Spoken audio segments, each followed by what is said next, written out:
Greaves actually.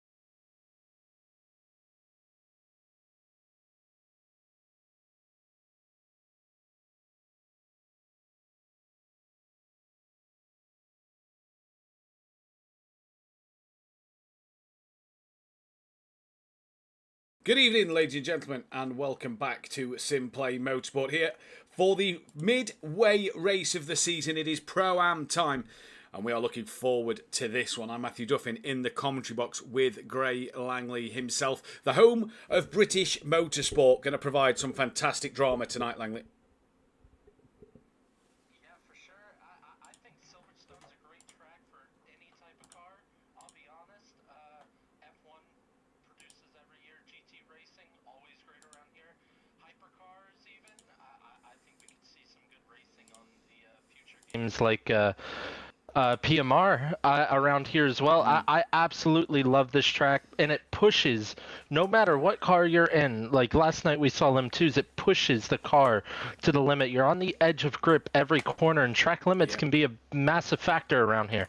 Indeed, they could. It's going to be an interesting one to keep our eyes on what will happen around this fantastic circuit. Like we said, the home of British motor racing, and at the halfway stage of our season this time around, and the championship's really looking interesting at the moment. Benny Varga, 96 points clear of Lino in this one so far. He's had such a grip on this championship at the moment that it has been fantastic to see.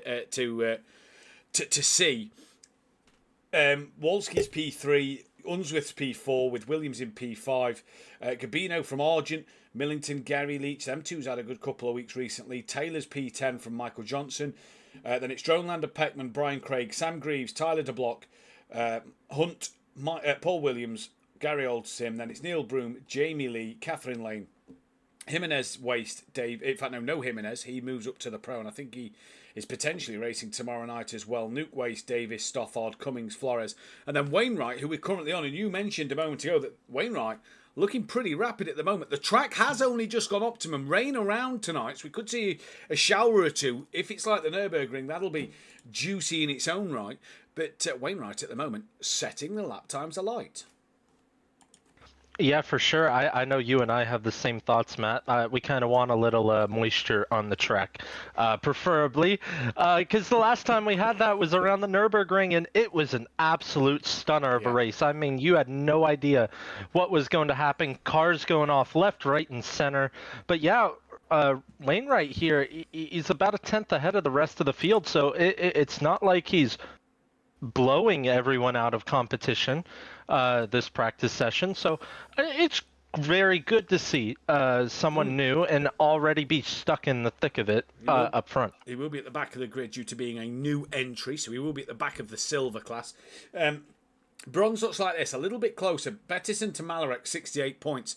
But as you can see, it's not Malarek or Bettison setting the pace at the moment. Then it's Sturrock, who is P3, and we spoke about how good that Mercedes-Benz was last time out at Imola. He looks just as rapid tonight, doesn't he? Yeah, for sure. Setting the absolute pace alight in the bronze class right now. And I'll tell you what, we didn't see much of him in the first few races of the season, but Imola, he gave it to Beto all race and ended up winning after them swapping positions late in the feature race. Actually, I believe he took a double, if I remember rightly. He took the double in Imola, and he's taken that pace that he's shown last week, and he's carried all the momentum into this one. That's for sure. He is absolutely blitzing the bronze field right now, and if he carries this up, I mean, what's saying he couldn't do the same tonight? Exactly. Yeah, no, exactly. Mark Tucker is P4. Ian Best dropped to 5th with Privet in 6th, Atherton 7th, Rob Smith in 8th from Simcoe. Then it is Cherrymore, Andrews and Archer. And I believe we have got John Andrews back in the lobby tonight. We have. Great to see John Andrews back out there once again. The Team Championship SimPlay Racing leads 7 points from Team Audio Sport. Very tight championship there. 99 points behind in the real-time racing of Unsworth and Old Sim. So they are still around. Quantum Motorsport P4 from Sodor Racing. Then it's 4Q from Team Merlot. Merlot. Then it's Black and Blue Racing, Greasy Bandits Racing, Team Aspire, Balkan Sim Hub, Bearded Racing, SC Racing, Team GBR, SRC Motorsport, Billy No Mates and Road Runner Motors. Now, let's get on to the calendar, because this brings me on to a question I have for my dear colleague of Langers. There's your calendar. We're at the midway stage of the season. We go to the early morning race next week of Bathurst. I hope Bathurst is actually clear all week. I want to see a great sunrise over the mountain. I think that's going to look stunning. We then head to Spa for our night race. You aren't with us on commentary for that one. It's Thanksgiving in America. Now, my question leads to Spa. We've not had Spa on the calendar for a while. But who won the sprint race in Pro, and in what car in the sprint race the other 2 seasons ago, I think it was? Any guesses? Any clues to car and driver in Pro? I would have absolutely no idea. I'll be honest. It was your team boss, Mathew Wright, in the sprint race, held off very well from Jamal Clouden. Any guess on a car?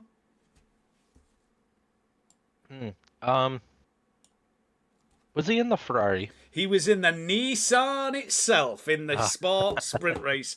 Last time we saw the Nissan the Nissan and Matt Wright take a race win. Me and Wrighty was on about it last night in a chat, and he says, "Oh, you got to ask Langers that question tomorrow." So there we go. Wrighty, if you're listening, he had if only no you could do it this season. Oh, if only. I thought he looked good in that Nissan, to be fair. But no, the rest of the calendar. He looked good at Imola too. Yeah, probably. We all know what he hit then. We did, yeah. The Molil. But the rest of the calendar, then we got Kyle Armis, Cota, and then ending at SimPlay's home of Donington Park. What a calendar that looks to be. Very great, absolutely stunning calendar. I will admit. I mean, it's a shame that I miss. I don't know if I'll miss the race on Thursday. For Spa. Maybe I could squeak that out, but. I definitely miss commentary for that Spa week. Dig the wheel out at your parents for that one. Yeah, I could dig the wheel out. See Langers on a wheel for the first time. Get a platinum win, maybe. Let's see what happens there. Good evening to Gary Clarbull, to Jimenez himself, who says, "Indeed, I will be racing tomorrow." Evening to Benny Varga. Packaged up the pace and brought it with the car, says Jimenez in the chat, and he had great pace back at Misano. Gareth Anderson says, "Good luck to all the guys tonight, guys and gals on track tonight." Good evening to Peaceful Stepdad as well. Practice has ended, and it is Wainwright from Wolski from Benny Varga, who lowest result of 5th. We keep mentioning this. We're at the midway stage of the season. If he continues this form, he could have this wrapped up sooner rather than later. Yeah, I see Mike in the chat. I hope it rains. Yeah, we do too. He has been the epitome of consistency this season. He's only won the 2 races at Alton Park. He won the first round and the second round. He won those 2 races of that round, and he hasn't won since. So that sounds terrible when you put it like that, but as you said, hasn't finished lower than 5th. I mean, that is unbelievable consistency, and he's showing that you don't have to win every race to make a championship fight out of something. The fact that he's finished top 5 every race, including the sprints, and he's starting at the back of the silver pack for the sprints, it's been a masterclass of consistency. It really has. Now, just to go into Race 1 bans, we have Simcoe on a Race 1 ban, so hopefully we'll just leave the car, return it into the pit lane, and all that. We should have 33 cars on the track. We've only got 30, so 3 drivers missing tonight. I'm wondering if we can get Matt Wright in for a word or two a little later on. He said he may jump in. That's why he's been added to the commentator's role. But yeah, so Simcoe has a Race 1 and a qualifying ban, so he shouldn't ready up here. He should just go back to the pit lane and And then after that, everybody should be clear to go. But it's a reverse grid that looks a little like this. Diego Flores is your man on pole position from Stothard in P number 2. And I'm actually going to go to a different view of the car, if it will let me, to... Got to figure out which button it is. And it's none, apparently, so that's good. So we'll just try and go on board from... Which view should we go on board from? Here, that one I'll do. No, yeah, that one I'll do, the helicam. So Stothard from then Jason Lee. Then it's Neil Broom alongside Gary Old Sim. Paul Williams is P6 alongside... then row 4 is Hunt and De Block. 2 spaces missing behind, so not sure who them two's meant to be. But then it's Peckman and Dronelander from Andrew Taylor and Gary Leach. Then it comes Steve Millington and Kieran Argent. Podium last time out for Kieran Williams, who's had... some horrible race twos, to say the least. He starts P15 with Unsworth. And then it's Wolski alongside that of Lino. Benny Varga lines up alongside Wainwright. And then John Andrews will be alongside Cherry Moore. You see that Simcoe's car's missing. He's returned to the pit lane as he should. There was also another car missing off that row, so not sure who that one is. Then it's Phil Atherton alongside Privet, with Ian Best alongside Mark Tucker, Sturrock and Malarex with Beto, and Rob Smith at the back. A car missing in between. I'm not sure why Rob Smith is at the back, but he is. Either way, we're underway for the formation lap here. Copse Corner, famously said by Christian Horner in 2021, you can't overtake at Copse Corner. Well, Christian's either never watched the British GT or the British Touring Car Championships, because you can overtake at Copse. This could be a disastrous turn 1, but it could also be a very rewarding turn 1, Langley. Never like the argument that you can't overtake at X corner, then why are we racing? You can overtake at any corner if you do it right, and that's what I've always said. So, like, if you say you can't overtake at a certain corner, then what's the point of racing? Because then that just ruins it. But, yeah, a single file corner or not, I mean, there's some corners that are higher risk, but I've never liked the idea that you can't overtake at X corner. Yeah, indeed. So, yeah, and as these cars that are much slower than F1 cars would prove, there's plenty of overtaking at Copse, and there's plenty overtaking anywhere around this track. There's plenty of overtaking through Maggots and Beckett's. There's plenty of overtaking through Stowe. There's overtaking everywhere around here at the Silverstone circuit, and I think we'll see plenty of that tonight. But yeah, I will say, from starting up front toward the first few rows, if you get the jump, you can take Copse flat out on the start. How many drivers are willing to keep their foot in, though? Yeah, that's going to be the big question, isn't it? Who's going to be willing to keep their foot in? Who's going to be willing to actually have a look? Looks like it's going to be light cloud in this first race throughout the entirety of it. So unfortunately, keep our eyes on that. Yeah, but I'm always down for a bit of feature race wet weather as well. As Brian Craig has just got into do our rain dance. We have, hopefully so, in the mid-session break. Brian Craig's just got into the lobby, so he'll be starting from the pit lane. That'll be one of the cars that was missing on the rows. Long formation lap here, Langley. Who are you going for the race win in this one?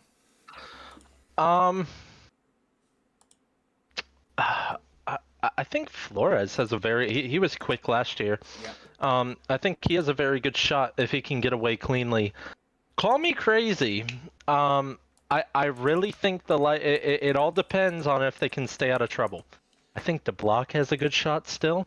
Yeah. I think Leach down in 12th and Millington still have a good shot. Yep. Yeah.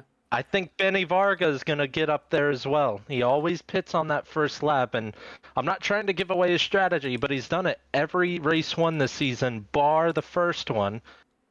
It's hard to say. I think final pick, I'm going to go... I think I'll go... I'll go to block. I'll go to block. But if it's not to block, I think Flores has a really good chance of winning. Yeah, I kind of like the DeBlock argument. I'm going to look at potentially Flores from the start here if he gets away well. I'm going to go with Flores just to be a little bit different. Paul is up in the chat as they round the field for the final for the first time in this formation lap. As Jimenez says, starting outside of turn 1 is very helpful in taking it flat. Yeah, you've just got to be wary of the other cars around you, I suppose, to take it flat in this race. But Flores will lead them away here at the start of race number 1. It is round 9 of the season. And what can Flores do alongside the Porsche of Stothard, the McLaren and Honda of Liam Broom just behind? And we'll see what happens in this one as we are about to get going here at the home of British Motorsport, Silverstone, for the first time this evening. It is green and go, and it looks a pretty good start from Flores, already off the line and clear of Stothard. Stothard not putting him under any pressure, dropping back to Old Sim and towards the mid-pack. De Block looks like he's lost a bit of ground and momentum. Gary's trying to go through 2 drivers at once, coming in towards the entry of Maggots and Beckett's. Gary Leach through the inside of Peckman on the outside of Dronelander. Dronelander all over the sausage curb. Gary Leach through and up the inside. He's got a great run through Copses. Contact between De Block, and that looked to be Paul Williams. That's 2 more for Gary Leach. So he's got 4 in 2 corners already. He's gone from 12th and he has propelled himself up to about 6th on the grid already. So he's got even more than 4. But Flores now has lost that race lead to Stothard, looking around the outside. Stothard leads, and then comes out of Jamie Lee, and around the outside Stothard looked to go there, but he could not do so. Paul Williams slow to get going at the moment, comes through the sector time now. That puts everybody back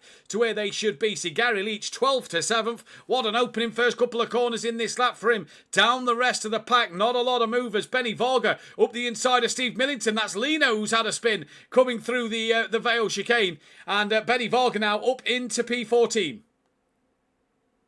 Yeah, they all look to get through cops pretty cleanly. I can't really say the same for Maggots and Beckett's. And going off this season, Wolski's got into the back of Steve Millington, and then Unsworth's hit the back of Wolski, catapulting him into a spin. And that was, I didn't really see it quite clearly, but I think Wolski just tapped the back of Millington there, sending him round and flying. And yellow flag there. The 107 of Wolski has only just got going, and that's dropped him down the order. Sorry, Langley. Yeah, for sure. It was absolute chaos through Maggots and Beckett's, and what I was going to say is, if I say your name this year in Pro-Am, I'm sorry, because it seems like if I call you out to do well in a race, it goes absolutely wayside. Not over for De Block, though. I don't think he has much damage, but definitely down the pack. Yeah, down the pack as Broom comes into the pits. Leach stays out. We obviously are on the national start line, not the Sir Lewis Hamilton start straight. So Gary Leach through Woodcote. He comes, now moves up into 5th. Broom into the pits, tumbling down the order. Andrew Taylor up into 7th with Kieran Argent in 6th, although that's not the line Kieran Argent will want to take. Cut. Cop's corner, an absolute peach there. And now Andrew Taylor's got a massive run on his former teammate, looking up the inside and towards Maggots and Beckett's. Argent gives him plenty of room, and Taylor looked like he backed out of that one. Down to Unsworth then, with a lot of damage to his car. So is that because of the Wolski contact? It probably is. De Block with a pretty clean car.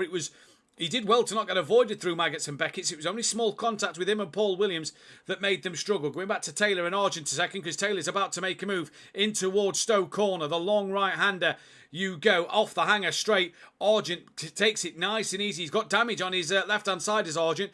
Andrew Taylor looks to tuck underneath. That'll be the outside, though, for the Vale chicane. And Andrew Taylor waits to think about that one once again. Down to John Andrews, who's moved up to 14th place. He's got Sturrock right behind him. Cherry Moore is your leader in bronze. Bestie up into 2nd place in bronze, with Andrews and Sturrock then after.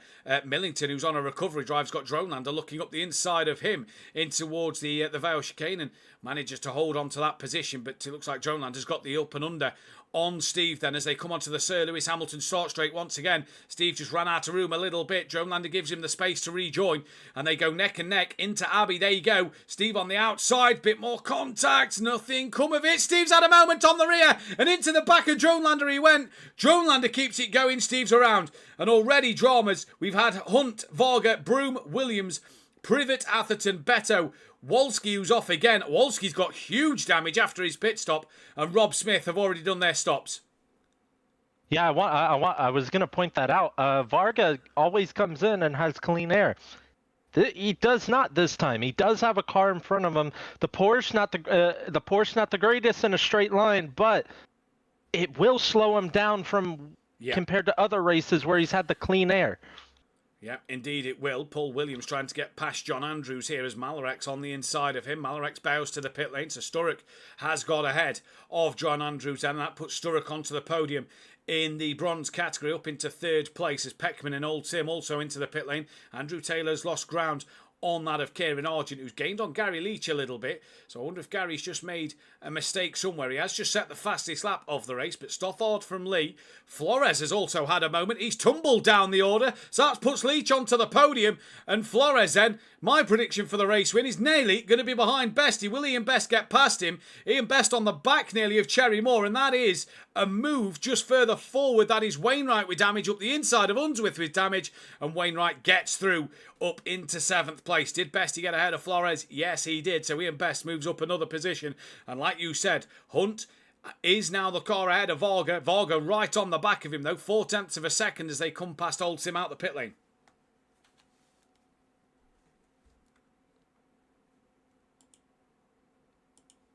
As I'm not sure where Langley is a second, so we'll hope to get Langley back. Oh, sorry, right. Sorry about that.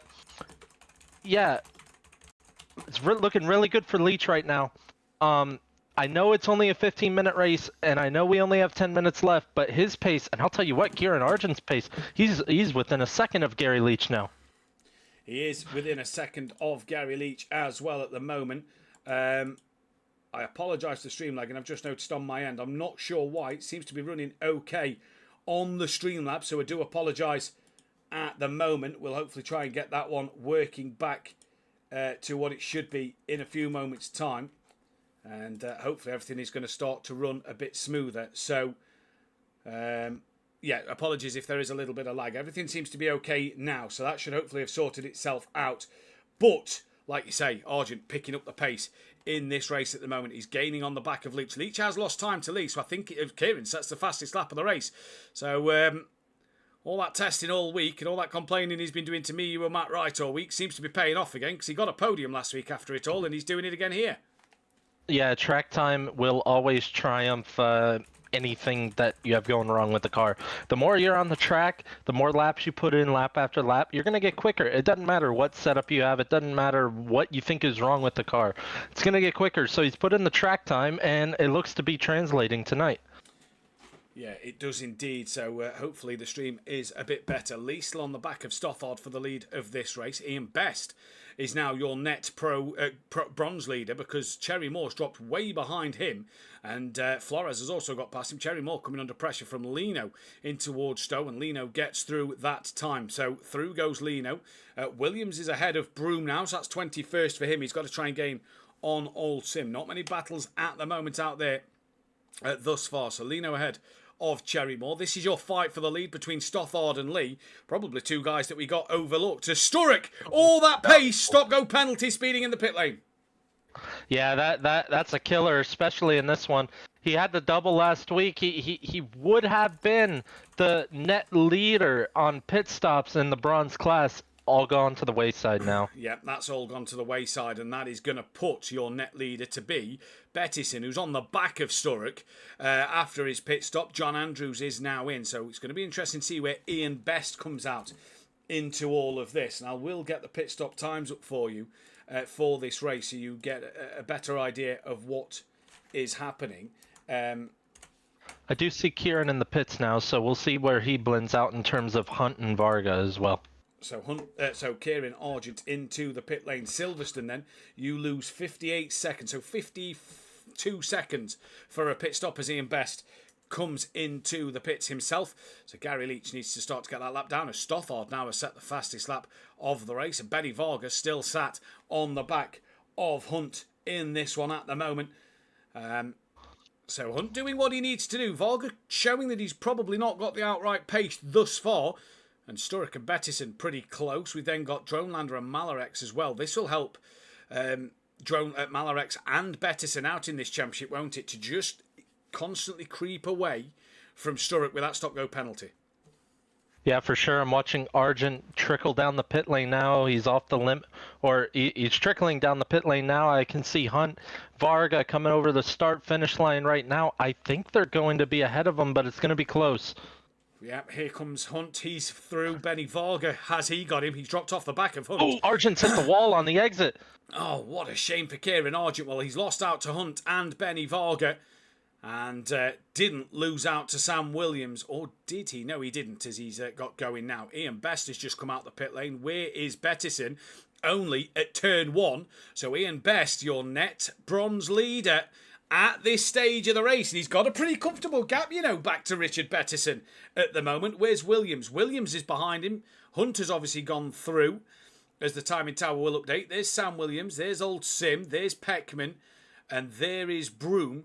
So, yeah, Ian Best has got a car between himself and Richard Bettison at the moment. In fact, no, he hasn't, because Paul Williams... Where is it saying Paul Williams is? He's behind Bettison. So Bettison is the car behind Ian Best, but he's got Dronelander catching him. So Bettison's going to have to be careful here on what he wants to do. But so far, looking good for Ian Best out there. Mark Tucker as well, looking in a decent position at the moment. And as we can see, the gaps out front have opened up, although Jamie Lee has lost off the back of Stothard, and Gary Leach is within 2 seconds of him now. Yeah, it looks like Lee must have made a mistake. He was within 5-6 tenths, and now he's over 2 seconds off the back of Stoddard. So, yeah, it must have made a mistake somewhere. I'm thinking with where Kieran blended out, that's going to put the likes of Varga just around where Gary Leach is right now. So yeah, looking at that time, Gary could either be on side by side with Hunt or just behind Hunt. So Hunt could be sat in a great position at the moment. Yeah, for sure. It's looking like a podium right now if he's ahead of Gary Leach. We'll see what happens then when Gary Leach decides to make his pit stop. To Block and Unsworth are on their way out the pits. Flores, Tucker and Craig all still in the pit lane then at the moment. We've still got the 32 runners, so 33 all in the lobby. There was someone in the pits just at the start of race 1 here, so I'm wondering if Greaves got in a little late. But if Greaves did get in late, he's... where is Greaves? Can't quite find his name. He's 32nd after his pit stops. Yeah, that would indicate to me that he did get in a little later than normal then. Ooh, 23 stop go. That is Tucker. And coming out the pits now, it looks like he would have been in the fight for that podium of bronze class. But now, like I said before, all to the wayside. All to the wayside, yeah. He looks like he would have come out P4 in bronze. But no, he's actually P3 in bronze. Apologies. He's just ahead of that of Privet. So, yeah, Tucker, all that work he's just done, that is fallen by the wayside with that stop-go penalty. Bestie now has Flores behind him and Dronelander. So have Flores and Dronelander... Oh, no, Dronelander's got past Betson, hasn't he? So has Flores made a mistake? Because Bestie's now got 2 cars between himself and the championship leader in bronze of that of Bettison. And the interesting thing to know... Go on, sorry. This is probably the first time this season where the bronze class has not been... Where the winner has not been, like, extraordinarily above the rest for at least a sprint race. Well, the top 4... second, third, fourth, fifth, all into the pit. Stothard and Lee pitted from first and second. Taylor and Wainwright pit from fourth and third. To Gary Leach, risking one more lap. He should get to the pit lane before that lap has ended. To Gary Leach continuing once again. Benny Varga now, he putting heaps of pressure onto the back of Hunt, coming through Luffield now down the national start line here, the national pit lane, and towards... Stothard's off the limiter. He is clear of both of them by quite a bit. Will Lee be the same, though? This one's going to be much closer. He's going to lower out the pit lane. Yeah, as they go through cops. I think he's still... Yeah, but they're right there. Hunt right behind them, so Lee's still in second. Where's that going to put Leach, though? I think Leach is going to be right on these two. Yeah, I think Leach is going to be right onto these two's pack, especially with these two now fighting, and they've got Lee to fight with in front. I think this benefits Gary Leach in a way. Benny Varga, though, keeping that pressure on Hunt, as there's the stop-go reminder for Tucker, so he's not going to be able to get that one done, is he? Oh, no, he might, actually, because Gary's going to start the last lap when he jumps into the pit lane this time around. Varga's going for a move on Hunt into Stowe. Hunt moves a little bit under the braking zone. Not going to make it done there, but that was a bit cheeky from Hunt, just moving and closing the door kind of on the limit, let's be honest. Yeah, but all this is going to help Gary Leach. Let's not forget, all this is going to help Gary Leach. Could we get a brand new race winner in Stothard in this one? Lino as well, still to pit. But I think Varga's got another run. I don't think this straight is long enough, though, down the Sir Lewis Hamilton straight into Abbey. I think Varga's just going to have to be patient and wait for maybe the Wellington straight. Gary starts the fastest lap at the final lap in the pit lane. And, We'll see where he comes out in relation to Stothard, who is just coming through the loop into Aintree now, onto the Wellington Straight. So 55 seconds you lose. Well, Gary was not 55 seconds ahead of Stothard. We'll see what happens, though. Benny Varga, this is now his best opportunity. As Swindlemac just stopped to leave a like. Freaking work. Well, appreciate the like. Appreciate you popping in. Swindlemac, great to see you about once again. Kieran Argent has been jumped by Andrew Taylor. Them two are having a bit of a ding-dong further back behind Benny Varga. Argent round the outside of Brooklands. That should give him the inside line for Luffield, but he's off the circuit and then hits the back of Andrew Taylor, and they both spin, and Kieran Argent and Taylor round, and Williams, thank you mama for the carriage, through he goes. Old Sim Racers now had a moment, and that's put a few of them off. Where is Andrew Taylor? Kieran Argent still yet to rejoin. Rejoins now on the apex near enough, and that's given Bestie yet another place. It hasn't given Richard Bettison another place, though, and I think Bestie actually got two Gary there. Leach has come out ahead. Gary Leach has come out ahead of Hunt, and Hunt's wide of Maggots and Beckett's. If he cuts that corner, he's going to have to give up that place. Oh, no, you can't keep the place when you cut the corner like that. That's just not on. Well, Gary Leach came out exactly where we thought he's going to come out. 23 stop-go penalty. Tucker's going to get a big penalty for not serving that one then. Stothard is going to win this race by a country mile, but it's 4 for the podium. It's 4 for second place. Can Gary Leach make a move on Jamie Lee towards the end here? Can Benny Varga get past Mike Hunt in this one, as Varga looking up the inside? He did take track limits on the exit of Stowe. Has a look into the Vale chicane. Can't do it there. Hunt's offline. This could give Varga a run underneath. Can't quite get it turned underneath. And Benny Varga's going to have to fight this one another day. But you're right. A real big cut across Maggots there. Yeah, if you go wide, that's just not on. It's not on. It's a penalty in my mind. Yeah, I'm fully with you on that one. Stothard, 9 seconds clear in this race. Jamie Lee hanging on in there over the two-time pro champ of Gary Leach. Can Gary get a move on Lee in this race as Hunt and Varga side by side? Varga looking for the up and under. Has he got the momentum into Aintree before the Wellington Straight? We're going to have to go to Stothard in a moment because Benny Varga is side by side.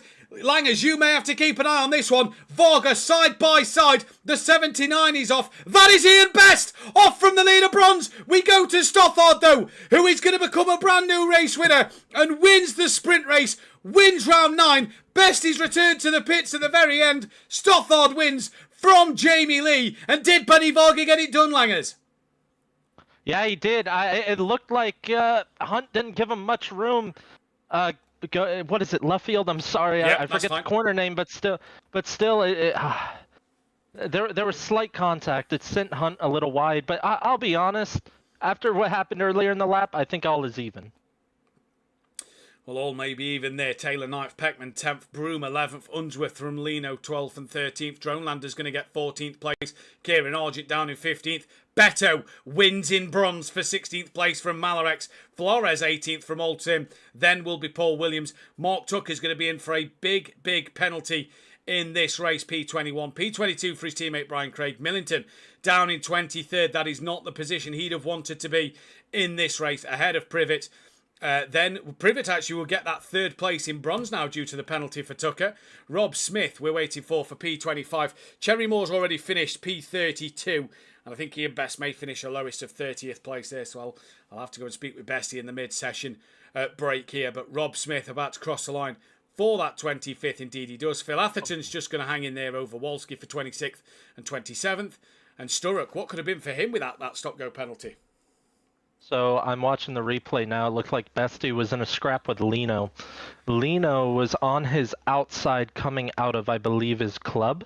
Yep. The final corner for F1. Yep.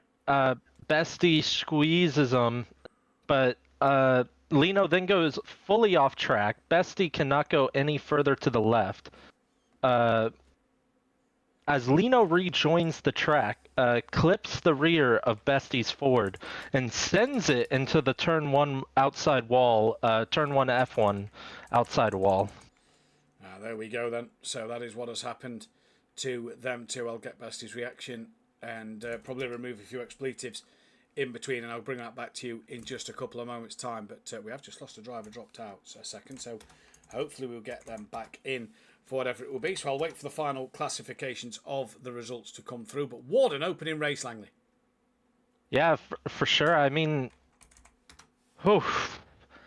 Uh, did not expect Stoddard to absolutely dominate like that. I'll be Yeah. honest. So we got to keep an eye out on him for the feature race as well, because that was some cracking pace out there. Yeah, 100%. We, though, will be right back in a few moments' time with race number 2 coming your way.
Go back live. Welcome back then, ladies and gentlemen. What an epic first race that was. It was absolutely thrilling until the very, very end. And I have to say, it was an interesting one. A lot of discussion been going off in the Discord chat. Langley can't get back into the lobby at the moment, so we hope he can either get in or we can get Matt Wright to do some form of a share screen so that Langley can see. But Langley, a lot of chat going off in the Discord in that last race. Some disgruntled drivers out there. Yeah, I'm not surprised. There were some things I saw in that race from multiple drivers that just weren't quite on. Not really racing, not really... I mean, you could say not fair, but and then get the response, well, life's not fair. Well, yeah, that's true, but don't make it unfair for other people. Because some of the driving standards, that race, not quite it. I mean, you can be upset about something, but there's no reason to take it back out on someone, if that makes sense. And I'm not putting any names out there because there's no point. So, but yeah. Definitely some frustrated drivers, some people annoyed with each other, but you get that every race. You do. So, yeah, there's not much point in entertaining it, if that makes sense. Indeed, that is the case. We're hopefully going to try and, like we said, get Matt Wright when Matt Wright is around to get Langley to do a screen share with Langley. I believe that is Matt Wright. You can hear, so that Langley will be able to see what is going on. But this man Stothard, great first race, great opener to his night. It's currently Wainwright, though, sits on pole from Wolski with Sam Williams third, Benny Vargas fourth, Gary Leach in fifth from Kieran Argent. Funny story, Gary Leach was told by Andrew Taylor that you brake at the orange barrier into the pits. Gary braked at the first one and was very slow in because the pit board was miles after. Argent up in sixth, De Block seventh, Millington currently eighth, Stothard ninth from Peckman, Greaves, Ian Best, Paul Williams, Privet, Malarex, Brian Craig, Rob Smith, Cherry Moore and John Andrews. Now Simcoe has a qualifying ban in this race, and I'm just going to double check that there are no other bans in the Pro-Am category. I don't think there are. Yeah, Flores cannot qualify either. He is also in the pit lane. Some bans look like they will be served this evening. But I believe we can say good afternoon to Matt Wright. How are we, buddy? Or not. So we'll hopefully hear from Matt Wright in just a little bit. Him and Langley may be off to sort out the screen sharing business in just a couple of moments' time. But yeah, we're in for a heck of a race too. Let's go through the championship standings while we let these two sort it out. Varga, 123 points clear of Lino Lau. And obviously, drop score has not taken place until the end of the evening. Excuse me. Sam Williams up to third with Unsworth in fourth. Gary Leach moves into P5. Really tight between the top, between second all the way down to ninth of Andrew Taylor. Lino's on 425. Andrew Taylor in ninth on 455. Wolski sixth, Argent seventh, Millington eighth. Gabino's 10th after Taylor in 9th, then it's Peckman, Dromlander, De Block, Hunt, Lee, Johnson, Craig, Williams, Greaves, Broom, Oldsim, Stothard, Lane, Waste, Davis, Wainwright, Cummins and Flores. And in bronze, well, what could have turned on its head turned into disaster, especially if you're Ian Best. Bettison now leads by 70 points. Sturrock in third behind Malarex. He's 105 behind Tucker, 115 behind Ian Best, now 126. What could have been from the lead of that bronze category in this one. Privet P6 from Atherton, Smith, Cherrymore, Simcoe, Andrews and Benny Archer. In the teams championship, Audio Sport go back to top by 14 points. Real Time Racing 135 behind, becoming a two-way fight between the top two. Quantum still P4 at the moment from now 4Q Motorsport. Then it's Sodor Racing, Team Merlot, Black and Blue Racing, Greasy Bandits Racing, Team Aspire, Balkans Himmel, SC Racing, Bearded Racing, Team GBR, SRC Motorsport, Billionaire Makes Roadrunner Motors bringing up the rear. I'm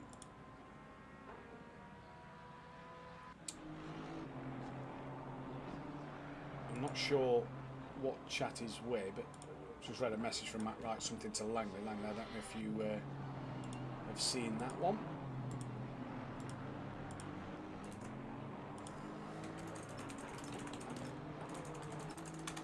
Either way, we are, apologies, suffering with a few technical issues in terms of getting Langley. And Old Sim Race is actually another driver that's been booted out and cannot get back in.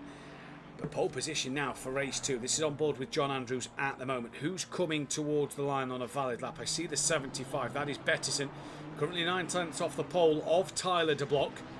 Before then, Sam Williams, Wainwright, Gary Leach in the pits, Benny Varga, Walski. Here comes Bettison. Track's gone back to optimum. It was fast at the beginning of qualifying. Bettison improves, but doesn't move up the leaderboard. The 186, that is Cherry Moore. Where does he go? Up into 14th. Good qualifying lap there from Cherry Moore. The 23 of Tucker. Where will this put him at the moment? He's down in 23rd.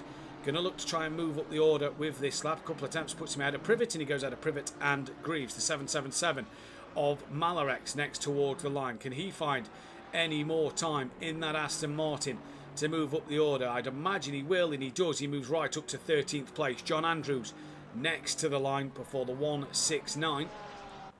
Where will John Andrews go? He improves but doesn't move up the order. Stothard P8 now for him. And then we've got the 555 of Sturrock, your current pole bronze position driver at this moment. Let's just see who's in the chat. Just still Langers in here. Langers, is everything... Oh, Langers actually might be in an Xbox chat currently with Matt Wright, so we'll hopefully get Langley in at this moment in... or we'll hopefully hear from him at this moment in time. Wolski's gone provisional pole. Good lap from him. Just waiting for the next couple of cars. The 888 will be next. Apologies for these little issues at the moment. Broome, 24th he goes to now. 79. Who is the 79? That is Ian Best. And what will Ian Best do in this lap? It was a good start to this race. If you're Ian Best. Apologies again for the slight lagging moments. Not quite sure what that is. It just seems to be having a bit of a moment today. Does the whole stream. So we'll hopefully get that one sorted as the session goes on. I have changed the bitrate of the stream for what it should have been. In fact, that hasn't changed at all. So that might be because of the fact we are streaming. But we'll see what happens. Ian Best moves up to 21st. Brian Craig stays in 19th. Who's the 59? That is Steve Millington, stays P10. The 105 is coming to the line. The 105 is that of Rob Smith in the Honda. What can he do before the 23? Just up the road of Mark Tucker. Rob Smith goes up to 24th. Tucker, who's 22nd, stays in 22nd. Malarex will be next. He's down in 17th place. Beto, bronze pole sitter at the moment. Malarex to the line. Stays in 17th. The 58 will be next around, and the 58 is that of John Andrews, who goes a bit quicker, stays 28th place though. The 169 will be next. And where is the 169? That is Stothard. He moves up into the top 9. We're now looking at the 555 of Sturrock in this race. What will he be able to do in this one then? Sturrock goes P8, takes that bronze pole position away from Richard Bettison for the time being in this race. Broome next, DJ Phil off, and that's one of the Porsches of Hunt or Greaves also off as well.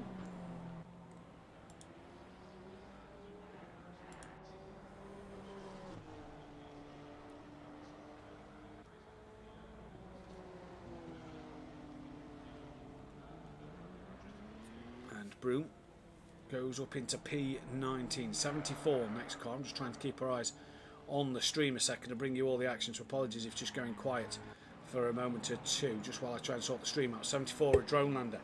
What can he do?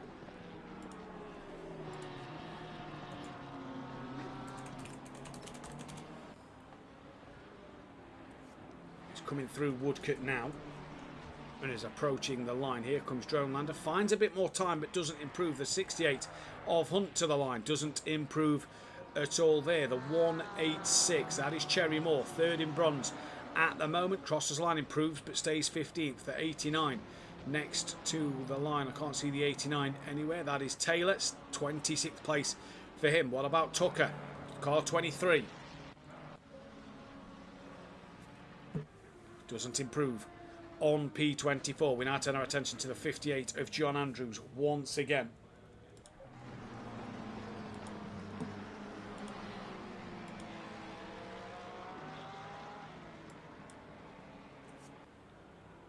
And hopefully, like I say, we can get Langley back with us. He's not currently there at the moment. Here comes John Andrews, finds a bit more pace, moves just off the back of DJ Phil now. Next car on a valid lap is the 94. That, I believe, is Sam Williams, who's 2/10 off of Wolski's pole. Wolski took pole last time out, if you remember. Can he take another pole here today in this race? To the line he comes. And will it be pole position? Sorry, to Luffield he comes now. Will it be pole position, though, for Sam Williams in this race? Has he found the 2/10 he needs to find to work his way up to that pole position time? Through Woodcote now, towards the line he goes. No improvement, 74. That is once again Drone Lander, who's now going to try and set a lap time. So we'll see what Drone Lander can do now.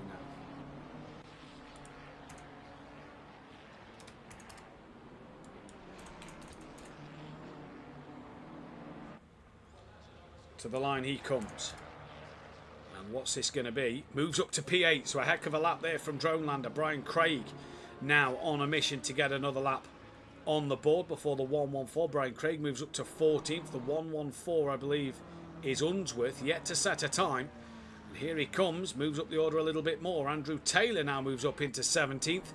And we then have got a bit of a wait till car 58 comes around. That is John Andrews once again, who we will wait to see come around.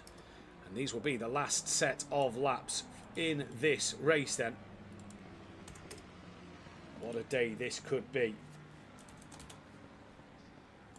for Wolski. Pole position last time out, potentially pole tonight.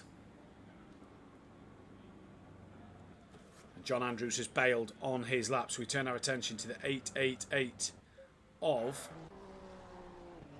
Neil Broom. And what can Neil do as he's coming around the final corner now? And has Neil Broom got enough in the tank to climb up the order a little bit here? Currently Sturrock on pole in bronze. Will that be the extra point he needs for that bronze pole position? We'll find out in just a moment's time. As here comes Broom. Towards the line he goes now. What will his lap time be from Neil Broom? Final run. Moves up to 19th place. The 96 is still out there. And who is the 96? That is Sam Greaves.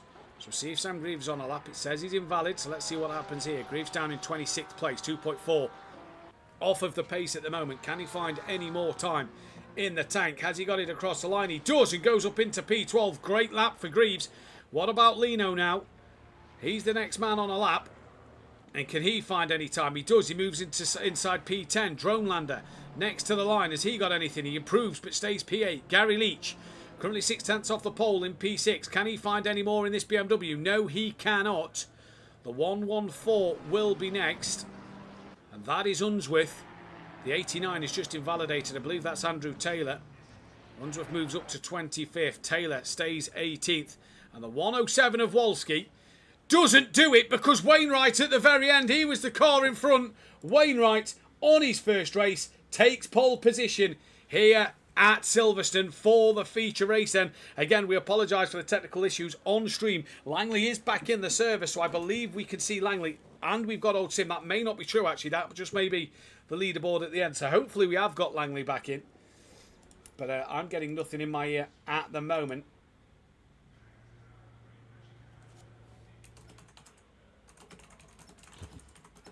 I'm not, unfortunately. Right, here is Langley. So he is back, and I believe he's got Matt's stream playing. And I believe Matt Wright has joined us in the box as well. Evening, Matt. Hello, gentlemen. Are you good? I'm good. I'm good. Looking forward to another exciting race. Yeah, should be a good one. Rob Smith then, 28th on the grid. Is no Benny Archer tonight, so we can put that one down. Diego Flores, the Aston Martin driver, 32nd on the grid. Wolski then was provisional pole up until the very end. He will start second place. Benny Varga down in 7th. Sam Williams P4. Tyler de Block got him at the end. Andrew Taylor is down in 18th. We've then got Richard Betton, second place in bronze, P12 for him. Sam Greaves moved up to 13th. Hunt will start 17th place. Broome down in 20th. We've then got Privet, who is in 22nd. Steve Millington down the order for him in 15th. Gary Leach up there in 6th. John Andrews is down in 30th place.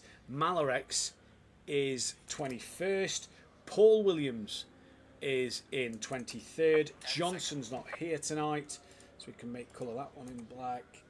Kelly Davis not here, neither is Catherine Lane, so we can colour them two in black. Peckman next up on the list. Where did he qualify? He's 24th.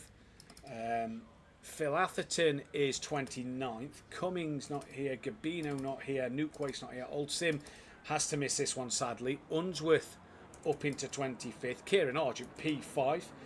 Ian Best down in 26th. Cherry Moore, 19th. Brian Craig is 16th. Tucker is 27th. Lino moved up the order. He went into P10. Dronelander was P8. De Block was 3rd.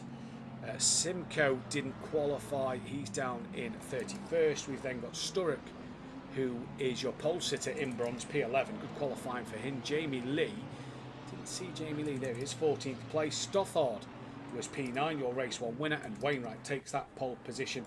Wainwright on poles. We've had a new winner and a new pole sitter this season. Langers. Yeah, I'm not sure if I can see it right now. Where did Benny Varga? It looks like Benny Varga's what, P6? So he's showing that consistency still. Yes, Matt Wright is now your that new. Yeah, he is. New driver, new pole sitter. New camera. I said it's always good to have a new driver be stuck right in the thick of it. Getting into this racing and fight up front, and so it's really nice. Yeah, really nice. This is going to be an interesting race. Who's going to win it in your eyes? Ooh.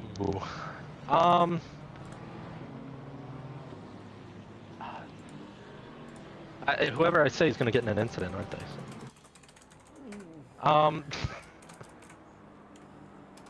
If he can keep it out of trouble. I don't know. Wainwright's pace has looked good from practice and now in quality session. Sam's look good. I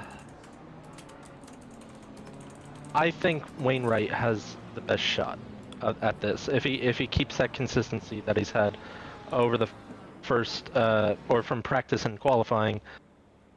But my heart says Sam for some reason. But I'm not allowed to say his name from what he's told me, because anytime I say his name, he gets in trouble. So I'll go with Wainwright. You're going with Wainwright. Matt, who's winning this race? Oh, there's a lot of good drivers up the top, isn't there? Again, Wainwright has looked solid, hasn't it? So good lap. Williams has been there or thereabouts all season so far. You got Leach not far behind. Benny Varga, championship leader. Could be any one of them. There is one that I want to say, but I don't want to curse him. No, go on. Oh, I'll go De Block. I'm going to give Wolski. I've already cursed him in race 1, so. I'm giving Wolski an outside chance. I'm going to give Wolski an outside chance at a race win. The question is, can anybody put it in the onion bag and get that podium and get that P1 in this race? Right, let's see what's going to happen in this one then. And this is going to be interesting to see as we come through Brooklands and Luffield for the final time on the formation lap here. Round 10 about to get underway. The halfway mark of the season. Benny Varga and Bettison have one hand on the titles pretty much already because they are looking formidable. Benny Varga still has only finished the lowest of P5 in this season. He starts 7th on the grid. And who is going to get the best of the starts here between Wainwright and Wolski then? Please hit that like button, subscribe to the channel if you are new, and hit that bell to be notified when we go live. Me and Kelly will be back in the box tomorrow night to see Langers and Wrighty on the track for all the action at Silverstone. But for the final time this evening, We are about to be green at the home of British Motorsport just as we cross this Silverstone bridge. Green and go for the start of race 2. Wainwright and Wolski away pretty evenly. It's a good three-way scrap going into turn 1. Argent in the middle of Benny Varga and Gary Leach. Gary's right around the outside of the pair of him. Varga and Argent just come together a little bit. Back to the front though. De Block looking round the outside of Wolski. Wainwright tucks back in. De Block thinks better of it. Wolski gets away there. Good start from them. Gary also following through. Sam Williams just staying out of trouble at the start. Varga did get ahead of Kieran Argent, and down the middle order, cars side by side. That is Bettison running a little wide. Where did Sturrock disappear to? That's Peckmanoff in the background. He's gone off through the exit of Maggots and Beckett's. Not sure why, where Sturrock has gone, but he has fallen very much off the back of this lead in bronze category. But Wolski gets away well there, Langers.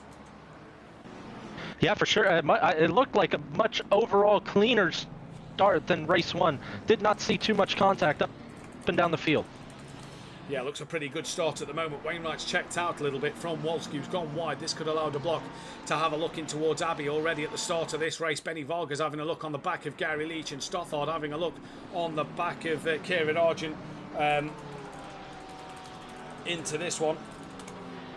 Nothing comes of that there. Where is Sturrock? Sturrock actually didn't get a bad start. He got a good start. He's well ahead of Bettison. So Bettison was the one who had a bad start.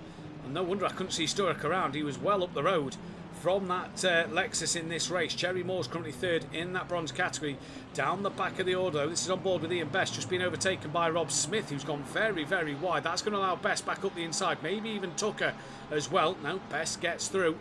And all good there for Ian Best. Further forward, once again, we've got Hunt looking on the back of Bettison. As Bettison he's going to get past Lee. So is a few of the cars, because Lee off under braking in towards Luffield Corner. Gary Leach is lost out massively here. He's now behind Stothard with Benny Varga. Have them tried to come in together, Langley? I'm not sure. I did not see that them come together, but it's very possible they could have. I'll tell you what, Stothard, he had to pay. Someone's very wide off at Cops. Very, very wide off. It was Stothard who was very much off. Yeah, that was he's off. Yeah, I can't compliment someone in this, can I? Stothard's gone off. He's lost out to Gary. He's just tapped the side of Benny Varga. He's off again through Maggots and Beckett. Comes back onto the track. He could lose out to Sturrock here as well, and he looks like he's going to. Wainwright leads from Wolski. Kieran Argent, he's already tapped one Audio Sport car round today. Well, he's on the back of Sam Williams now. What can he do? Tell you what, Argent must complain every week now about these circuits and about the track conditions, because he's doing well when he does complain about them. Lino up the inside of Stothard at Stowe. Move done for Lino in this one.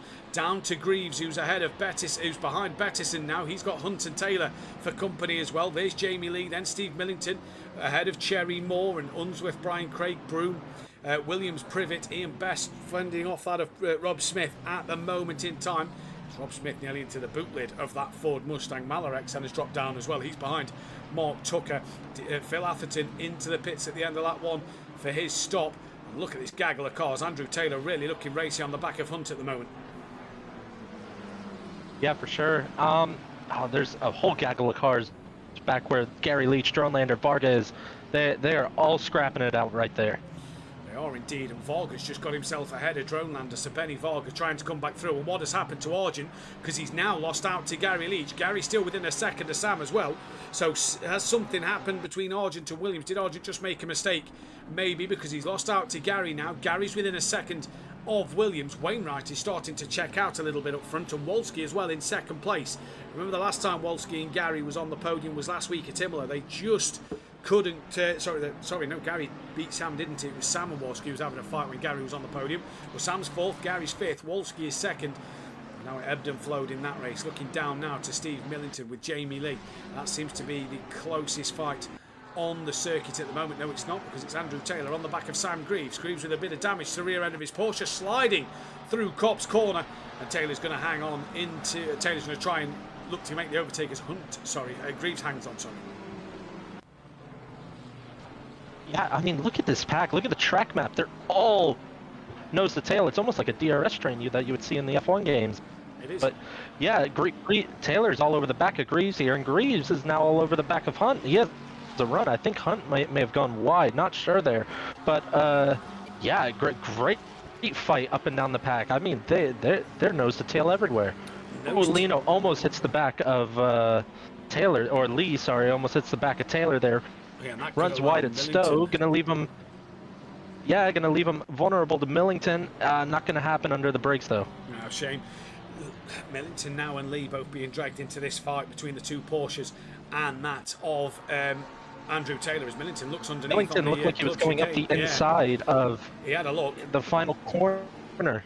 Definitely had a look, did Millington there. Williams has dropped right off the back, and now Gary Leach into the back of Williams, and he's tapped Williams wide, and Williams going to tumble down the order once again, and he's now going to be behind that of Dronelander, so he drops to P8. Little tap from Gary Leach. Gary's though through. Argent's looking underneath Gary Leach now.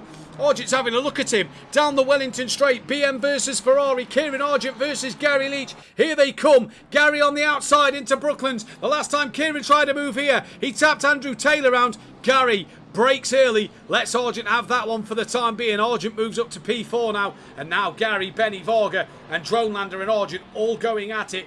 Sam's not a million miles off the back of this pack, but Wainwright out front has checked out. Yeah, righty, you might have to check Wainwright's pace after this one. He is absolutely checking out up there. But Wolski only 2 seconds off the back of him. DeBlock only half a second off that. Argent's wide at Cop's going to leave the door open for Gary Leach to make a move into Maggots and Beckett's. Can he make it round the outside? Yes, he does. Oh, Argent spears him off! Gary off, and that's going to leave the door open for Varga. Gets both of them, and Gary into the wall. That's going to be pretty much race over for him. Yeah, look at the damage that Gary Leach has got there. The bonnet is flapped wide open, and that is Gary Leach in the wall. So Argent tapped Andrew Taylor around in race 1. He's now put Gary Leach in a wall, and Williams is attacking that of Dronelander, coming in towards Stowe. Williams up the inside. Through he goes. Dronelander looks to tuck back underneath, nearly into the back of Sam Williams. But Sam Williams there gets the move done, but your heart has to go out for Gary Leach. That is his race pretty much over as Stothard looks on Beto up the inside. Right, his first time in the commentary box. I bet he's absolutely loving it. He's finding it hard to keep up with all the cameras as Dronelander slides through club, pushes Williams off the track. Yeah, it's pretty much over for Gary Leach. He's going to have to hope for a miracle. He's going to have to be in the pits this lap and carry a set of tires all the way to the end. Yeah, indeed he is. That damage is too much to handle. So Dronelander past Williams. Now Lino's having a look at Williams and can't get through there. Williams had a little wiggle. Now Lino has a look in towards the loop. Can't get that move done. Look at Sturrock and Bettison up into 9th and 10th. Beto wide. That's got Stothard through. This could invite Hunt through as well as Bettison chops the nose off of Hunt there.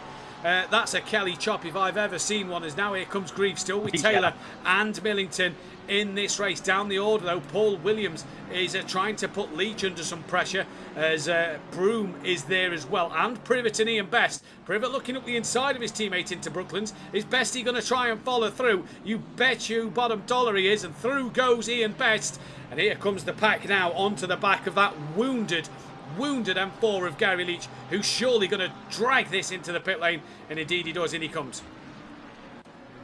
It looked very. If I can get in the server, I want to try to see it again. It looked very unlucky. I'll be honest. It didn't look like Kieran did much wrong, and it didn't look like Gary did much wrong. It looked more unlucky than anything. Yeah, it was a hard one to see. Gary was ahead going into the corner. We've lost 2 drivers from this race as well. Peckman said that he's been disconnected again, and we've lost Jamie Lee. Jamie Lee is still showing he's there, so I'm not sure who the other driver is that we have lost. We'll try and get that to you as soon as possible. The other one may be Simcoe, so I can't see his name on this list. DJ Phil is a bit behind with having an early stop done. Here's Sturrock now coming under pressure from Stothard, your race 1 winner. That Porsche making moves in Stothard's hands, and looks like he's going to try and get through yet again here. And Jimenez saying just looked on Argent stream, sort of a weird incident, he says. Yeah, Gary chops across his nose, but because Gary's on the inside, he's on the brakes very, very early in a way where Kieran on the left cannot predict that he's on the brakes. So Kieran turns in for the corner thinking, well, Gary's clear, and Gary's slowed down so much, Kieran clips his rear end. It would be hard to say Kieran's at fault for that, but I mean, if you had to put the blame on anyone, it would be him, but it's very tricky. It's very tricky going both ways. I could see an argument on both sides. Yeah, indeed. This probably may hurt me in this chat, but quantum drivers, you know what I mean? Oh, there's a big incident at the last corner. Yeah, that's the 169. That's involving Stothard. Dronelander's involved as well. That's There's multiple cars involved to go through. Who else is there? Can only see them two at the moment. But that's turned it on his head. Sturrock's now up into P8 in this overall. Dronelander was in the infield. Stothard was around. I think there was a Porsche there besides Stothard. I think Greaves might have been in that. I could be wrong. I'm not sure. Just got ahead of Kieran Argent on the timing screen. Kieran's now back ahead of him. So, oh no, Kieran, please say that that's not a third incident in this race. Quantum drivers, am I right? And yeah, not been, and with Bestie missing out on the bronze win to pretty much no fault of his own in race one.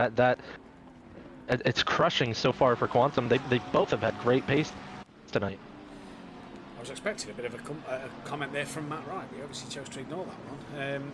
It's now Taylor in 11th place, looks on the back of Bettison. There's Gary in the mix, look, but he's a lap down in this race at the moment. What can Andrew Taylor do? They've dropped Millington. There's Sam Greaves. This helps Audio Sport out in the constructors massively tonight.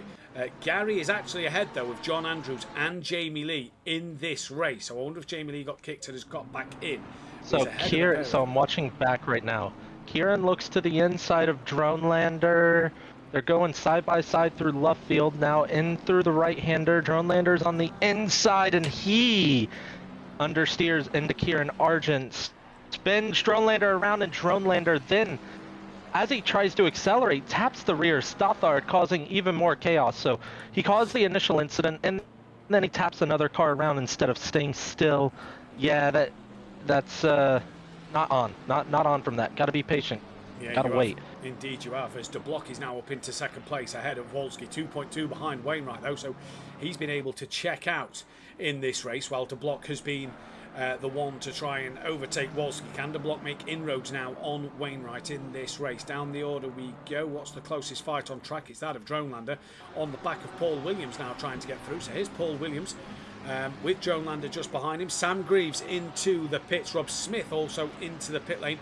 Gary isn't a million. He's on the lead lap of the cars that haven't passed him. That is Andrew Taylor. So Gary's on the lead lap of 12th and below. So at the minute, you know, Gary could make up places with 47 minutes left.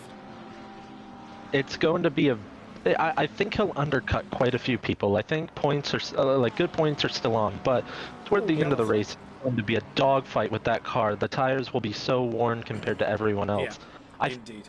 I think Greaves got caught up in that incident after Stothard got tapped around. I believe, if I remember correctly from watching that back, I believe he T-boned unluckily Stothard in that corner. So I believe that's why he's in the pits early. Yeah, indeed. Cherry Moore's just had a moment at Maggots and Beckett's. That brought out the yellow flag. That's put Privet onto P3. Bestie's on the back of him for 4th place now. So can he and Best make up another place in this race? Just trying to find a battle developing somewhere. Unsworth is now ahead of Flores. You then got Best close to Privet, who's close to Dronelander, who's still on the back of Williams and Brian Craig now. So we'll stay on this Brian Craig Williams and Dronelander fight. Matt, how's the camera work going at the moment? Because it's a lot to keep up with at times. I think he's doing pretty well.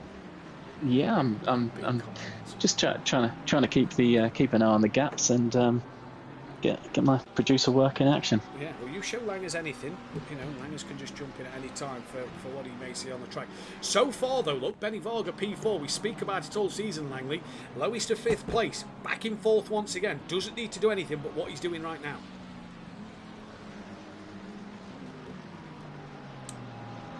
There's no Langley for a moment. That is Rob Smith still in the pit. In fact, he's now. Sorry about that. Returned to, I think Rob Smith's either had a disconnect. Car off at turn 1. That's DJ Phil going slow. That is to, DJ Phil. I think he's letting he's letting cars lap him. But as I said, and I'm not sure if he watches this back or not, but if he does, just drive. You can let you don't have to be stopped to let cars through. It's more dangerous than. Do you know what he has just done by letting all them leaders through? He's just let Gary Leach pass him. So Gary is ahead of DJ Phil, and Gary's flashing Andrew Taylor like mad, screaming at him to get out of the way as he tries to unlap himself from Andrew Taylor. This is a back marker on a lead car. And Gary Leach right around the outside of Stowe. Through he goes, and Gary's back on the lead lap of Andrew Taylor now. Back to this little scrap. There's a load of cars everywhere. DJ Phil causing havoc all over the circuit. And Brian Craig now on the back. Paul Williams now on the back of Brian Craig here. And all of a sudden, DJ Phil being lapped has caused more dramas than it should have done. Dronelander's still in the mix, and just behind these two, Ian Best right up under the rear wing of that McLaren of Privet, and he's ahead of Malarek, so Ian Best doing what he needs to do in this race as well. I think Rob Smith may have had a disconnection also as he's back in, but 2 laps down, so that's also another place for Gary Leach. And where's Broome? Broome's just about to start another lap. Gary's at the loop, so Gary's only 1 sector behind that of Broome. He's not a million miles away, you know. Gary could gain places in this race. Back to Dronelander though, who is really close to the back of Paul Williams at the moment. And De Block has dropped Wolski but not made inroads on Wainwright at all. That gap's still sitting at 2.6 seconds. Yeah, for sure. And Dronelander still has that damage from the couple of incidents he caused at Luffield, the final corner. Yeah, I thought Bestie was going for a look into, I think that's Club, right? Going for a look into the final chicane of what would be F1. Argent looks a little wide there, gonna let Lino get on the back of him.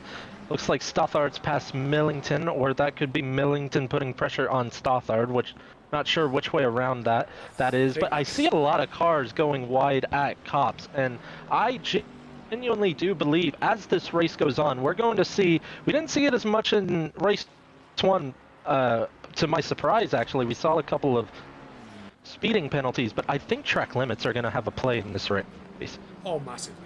Absolutely massively, I think so. I think it's going to be an interesting to watch. I think Stothard has got past Steve Millington, but Steve's putting pressure back on Stothard here now, and he's still applying that pressure to the race 1 winner. Stothard's looked good tonight. Stothard's looked really good tonight. And again, if you are just joining into the channel, apologies for a little lag on the stream. Not sure what is happening tonight. We've got server issues, bit of lag on the stream, so we do apologise for the technical issues we have had. Lino still putting some pressure onto Kieran Argent, not massive amounts at the moment. Stothard just gapped Steve a little bit. Looking down the order, Ian Best is lost out to Malarex and to Unsworth, so Bestie's lost out 2 places somewhere over the last couple of laps then. And now Cherry Moore is the car that Gary will have to try and pass. And where is Gary? He's just come into the loop. Cherry Moore is on the Wellington straight, about to break for Brooklands and Luffield. And Gary's only 12 seconds behind. So Gary can make some places up here. He's just got to be clever and wise to doing so in this race. Lino's dropped off the back of Argent a little bit more. Not as many close fights now that the race has started to pan out after the first 20 minutes. Yeah, for sure. And Wainwright looks to be running away with this one. I think as long as his pit stop's clean, he's looking at his times right now. He's well in the 59s, which is a good race pace. Mid 59s. Oh, sorry, Langers. Paul Williams has had a moment on the exit to Luffield. Off he goes. And that's going to drop him behind Brian Craig, behind Dronelander, behind Privet. Did Malarex get him? Yes, he will. So will Unsworth. What about Ian Best? I think this might be tight for Bestie. Nope, gets him done. So them lot all move up an extra position there through a mistake from Paul Williams. Sorry, Langers, carry on. Yeah, all good. Looks like a fight going into Maggots and Beckett's. That's Malarex and was that Unsworth? Privet? I'm not sure. Unsworth, sorry. Yeah, as long as Wainwright gets a clean pit stop, I think this race is his for the taking, but that looks like Lino all over the back of... Oh, sorry, that's Flores all over the back of Bestie there. Oh, no, I was right. Wait, who is that? Paul Williams. It's Paul Williams, no. Yeah. Paul Williams just has had a... It was Paul Williams. Yeah, the timing hadn't updated yet, so sorry about that. Paul Williams was all over the back of Bestie coming out of Maggots and Beckett, but lost a little bit of traction there. Yeah, Benny Varga doing what he needs to do again. Consistent top fives. I mean... He's pro-am pace, but his consistency Yeah. is that of a platinum driver this season. Oh, 100%. It's been absolutely fantastic. Williams looked to have a move on Bestie into club. And now that's opened the door for Flores to have a look on Williams up in towards Abbey. There you go. Williams stays ahead for the time being. Rain looks like it's staying away from Silverstone for the moment. Hopefully it comes towards the back end of this race. That will be real spicy. Once again, Argent has got Lino going up the inside of him at Brooklands. Argent has that inside line then for Luffield now. Does he hold on to this one? Lino right around the outside. Not the best line there. That could open the door for Williams. Lino has it. Oh no, wow. I thought he had a moment. He's actually dived into the pit lane and nearly took Williams' nose off there. Yeah, that's a bit naughty. That's when a car occupies a space in a circuit, you can't just drive into where they're going to go. That's a bit cheeky, bit naughty. I mean, all fair's play, I guess. There's no incident, but very, very close to being a massive one. Indeed it was. Now Taylor's coming under pressure from Stothard in this race. This has now opened the door for Williams to attack the back of Argent. And, yeah, so far so good for Kieran Argent. P5, another solid result. As Williams is actually on the back of him now. 0.2 of a second into Stowe. There you go. Argent just every now and again makes a mistake that's just allowing cars to gain on him. But he's doing all right. Stothard up the inside of Andy Taylor. They make a little bit of contact at Stowe. I think that's Stothard through the... We'll see if he gives the place back. I don't think so. They're going side by side into the chicane. Stothard looks clear, very deep on the brakes, but gets clear of them. And that is another place made up for... being dropped down the order to no fault of his own, to be honest. And it looks like there's an incident at Cops. I'm not sure who that is. There's 2 yellow 58 flags on the exit. That's John Andrews. 58 and 473 and Lee. Is it Lee? It is Lee. So not sure what it is, Lee. Not sure what's happened there. I just saw both of them off at the exit, so not sure what happened. I don't think any need for replay for that down the order, but yeah, I'm not sure what happened there. Confusing one, honestly. We've just lost John Andrews as well, so he has retired from this race, so that'll obviously be a qualifying ban for John Andrews in this one. So we have lost Simcoe, we've lost Peckman in this one at the moment. We've now also lost John Andrews. Old Sim got booted and couldn't get back in like Langley couldn't, so we've lost Old Sim from the before this race even got going. Millington trying to now get on the back of Andrew Sam Taylor. Williams looking for a move on Kieran Argent round the outside into Maggots and Beckett's. Kieran sliding through the second turn of Maggots and Beckett's, but holds on to the position. Sam Williams putting him under massive pressure right now. That gap, though, behind Benny Varga is massive. 9-second gap to Benny Varga up the road from Kieran Argent. Yeah, and that's really what Benny Varga wants, doesn't he? No pressure from behind. And look who's on the back of Williams and Argent in this race as well. Sturrock is right there. The bronze leader is great. P7. That is unbelievable pace. It's fantastic. Paul Williams, by the way, picked up a stop-go 30, so that could be another place for Gary Leach in this race. So at the minute, we've lost Simcoe, we've lost John Andrews, we've lost Peckman. Looks like the 3 for the podium are like second, third, fourth seem to be really close to each other right now as well. Yeah, De Block's lost a lot of time to Wolski and Benny Varga. Millington's on the back of Taylor now. Williams has got a stop-go 30 to do. Malarek's on the back of Unsworth, and then you've got Flores on the back of Bestie here. Took us into the pits. Yeah, this is turning into a little spicy race in the mid-stage of this one. And Benny Varga, could he capitalise on a podium here from being down the order a little bit? You know, qualified 6th or 7th, then had a moment with Gary where he was down a bit further more. Now he's looking at a chance of second place. Andy Taylor's a bit wide. Steve Millington up the inside as they go down the Wellington straight. I think he's got him here. It looks like Andy's coming back at him. Maybe a little bit lower rear wing. They're going to be side by side into this braking zone. Andy brakes a little later. Going to try to stick it around the outside. He keeps it on the track. He'll have the inside for the next corner, and it looks like he'll keep that one. Yeah, good stuff. Ooh, almost. Steve cuts off the nose of Brian Craig, and Craig's going to now have a run onto Steve, got down into Cops. Yeah, indeed. Good racing from these three as well. So now Brian Craig's got a run on Steve Millington down in towards Cops Corner. Can Brian Craig do anything about it? No, he cannot. Flores has got past Ian Best here then. Williams and Tucker still into the pit lane. Where's Gary Leach? He's passed them both. So 2 more places for Gary Leach. He's now 8 seconds off the back of Cherry Moore, who is just up the hanger straight. No one in front of him. So Leach is showing good pace in this race at the moment.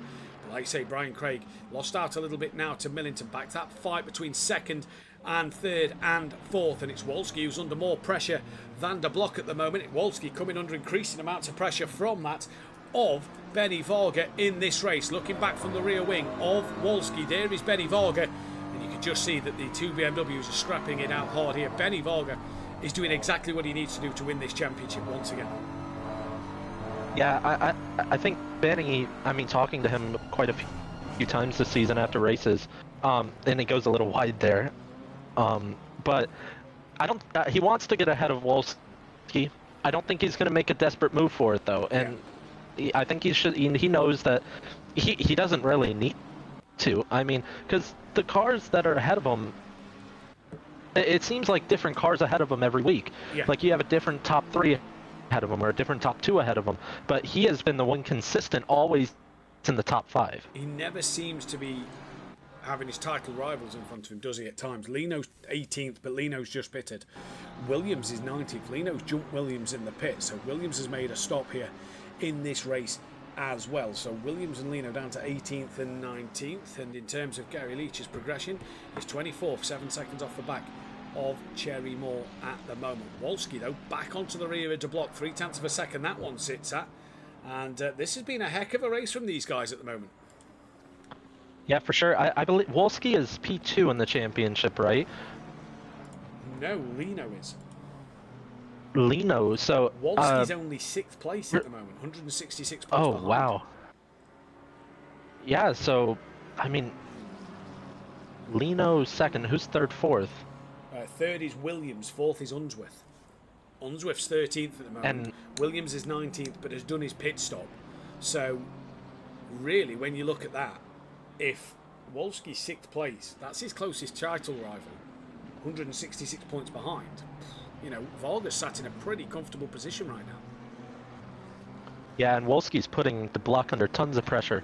Runs a little wide out of club, so loses that ground gain. But yeah, it just seems the ones that are right behind Benny Varga in the championship, week to week, I know Wolski was 2nd at one point. Week to week, if you're 2nd or 3rd behind Benny Varga, it just seems like they aren't ahead of him in the next race. So, and that just continues in this one.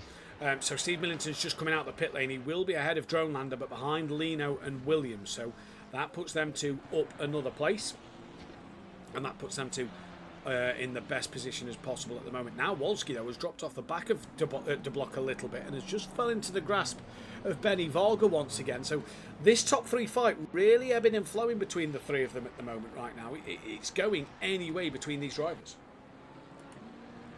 Yeah, and I'll tell you what, Sturrock is less than a second off of Kieran Argent right now. That is just unbelievable. De Block into the pit lane, Benny Varga into the pit lane, and you're right, Sturrock, your bronze leader at the moment, is doing an absolutely fantastic drive in this Mercedes-Benz. And he's not going to gain massive amounts of points because Beto's only 2 places behind him. It'll only be a place in a minute because Hunter's just came into the pit lane. But Kieran Argent's wide. Kieran Argent's wide at Cops. Is that going to leave the door open for Sturrock and Maggots and Beckett's? Not quite, but still tucked up right behind that Ferrari.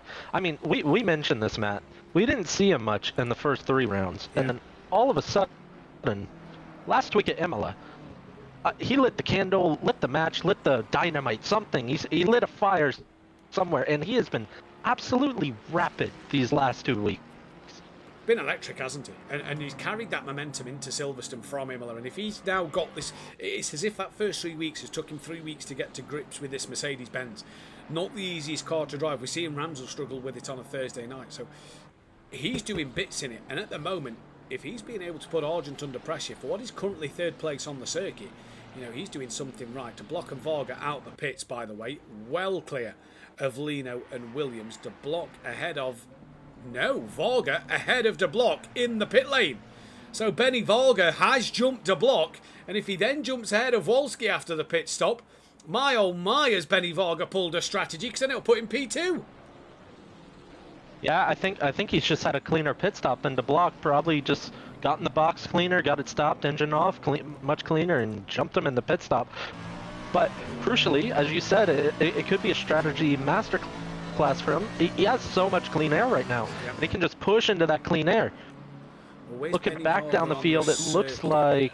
Where is he a second? There he is. Look, there's the 566. You can see on the track map in the bottom corner. The next car for Benny Varga is Ian Best. Best is just coming up in towards Village now. Well, Benny Varga's at Abbey, so he's got a good, 10 seconds, 8 seconds to Ian Best. I know there's a good gaggle of cars in front of Bestie, but, you know, that is a group of cars where Benny Varga could just hope that they pit at the right time. Yeah, and, I mean, it's kind of funny, but Benny Varga's doing his sprint race strategy at this point.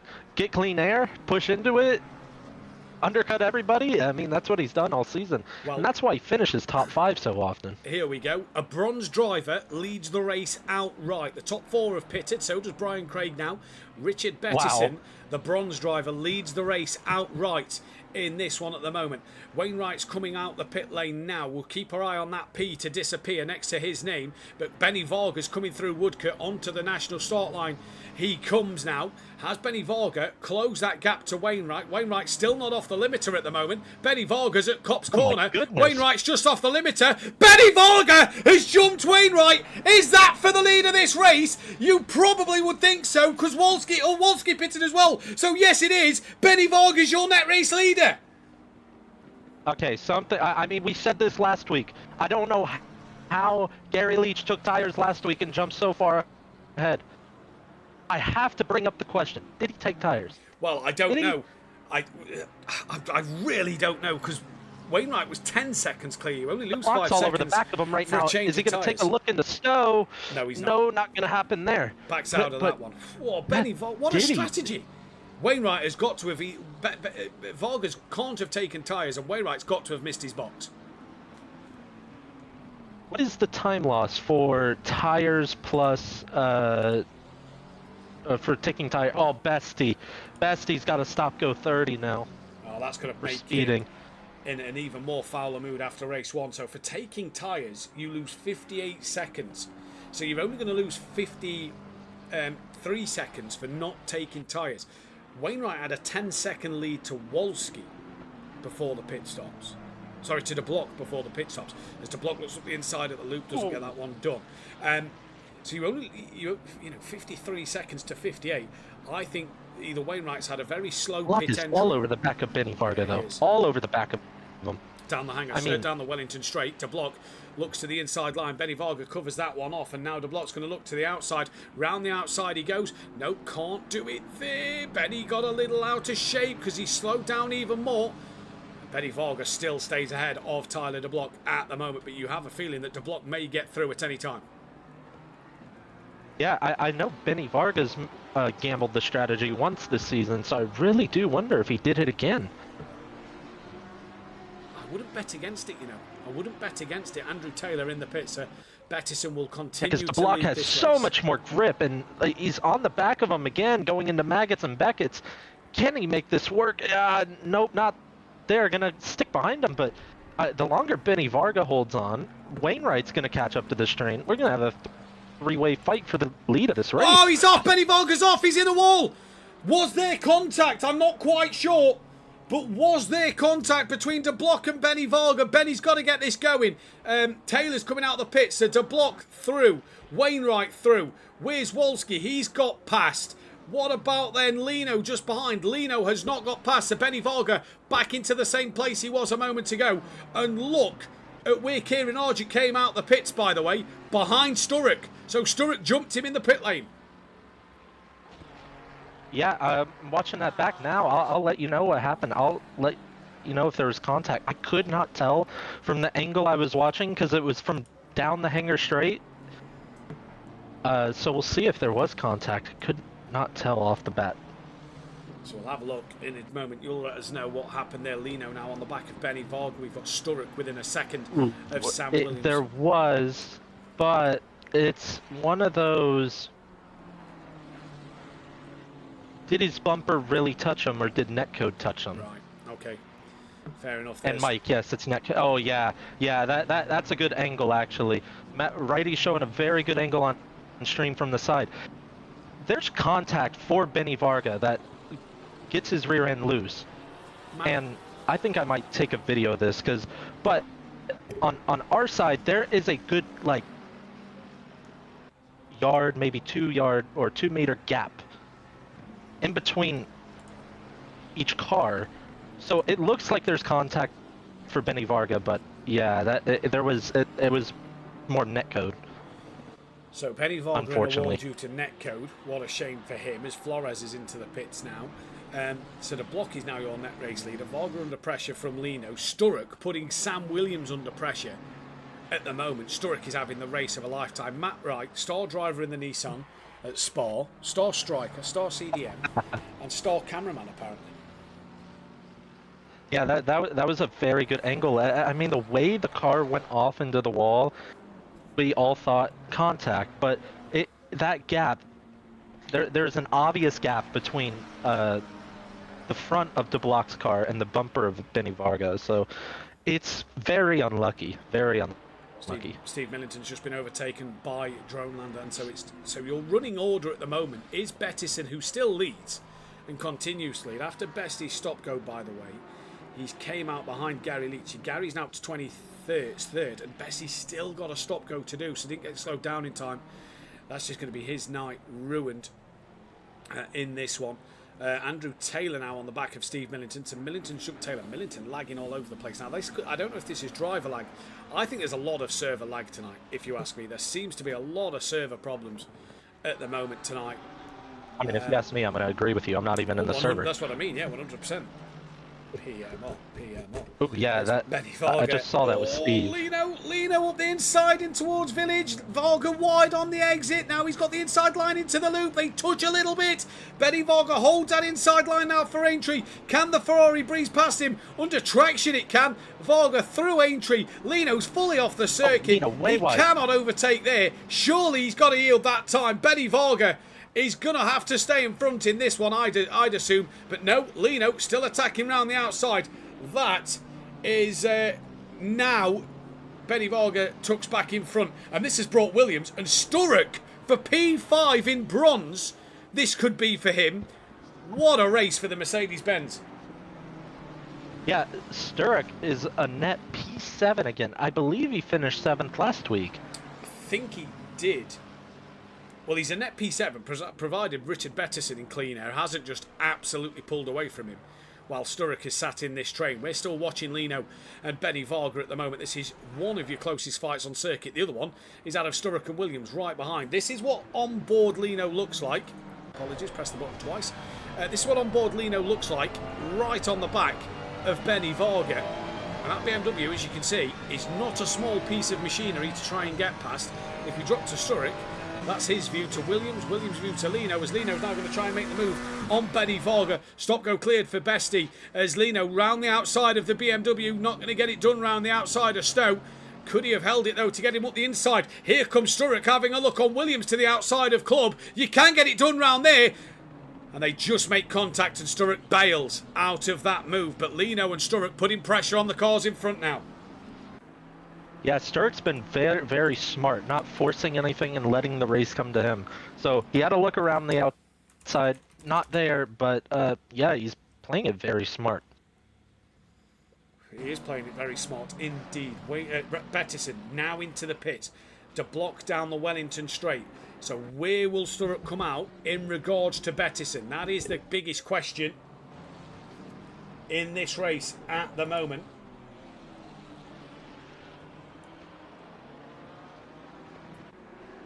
This is going to be an interesting one.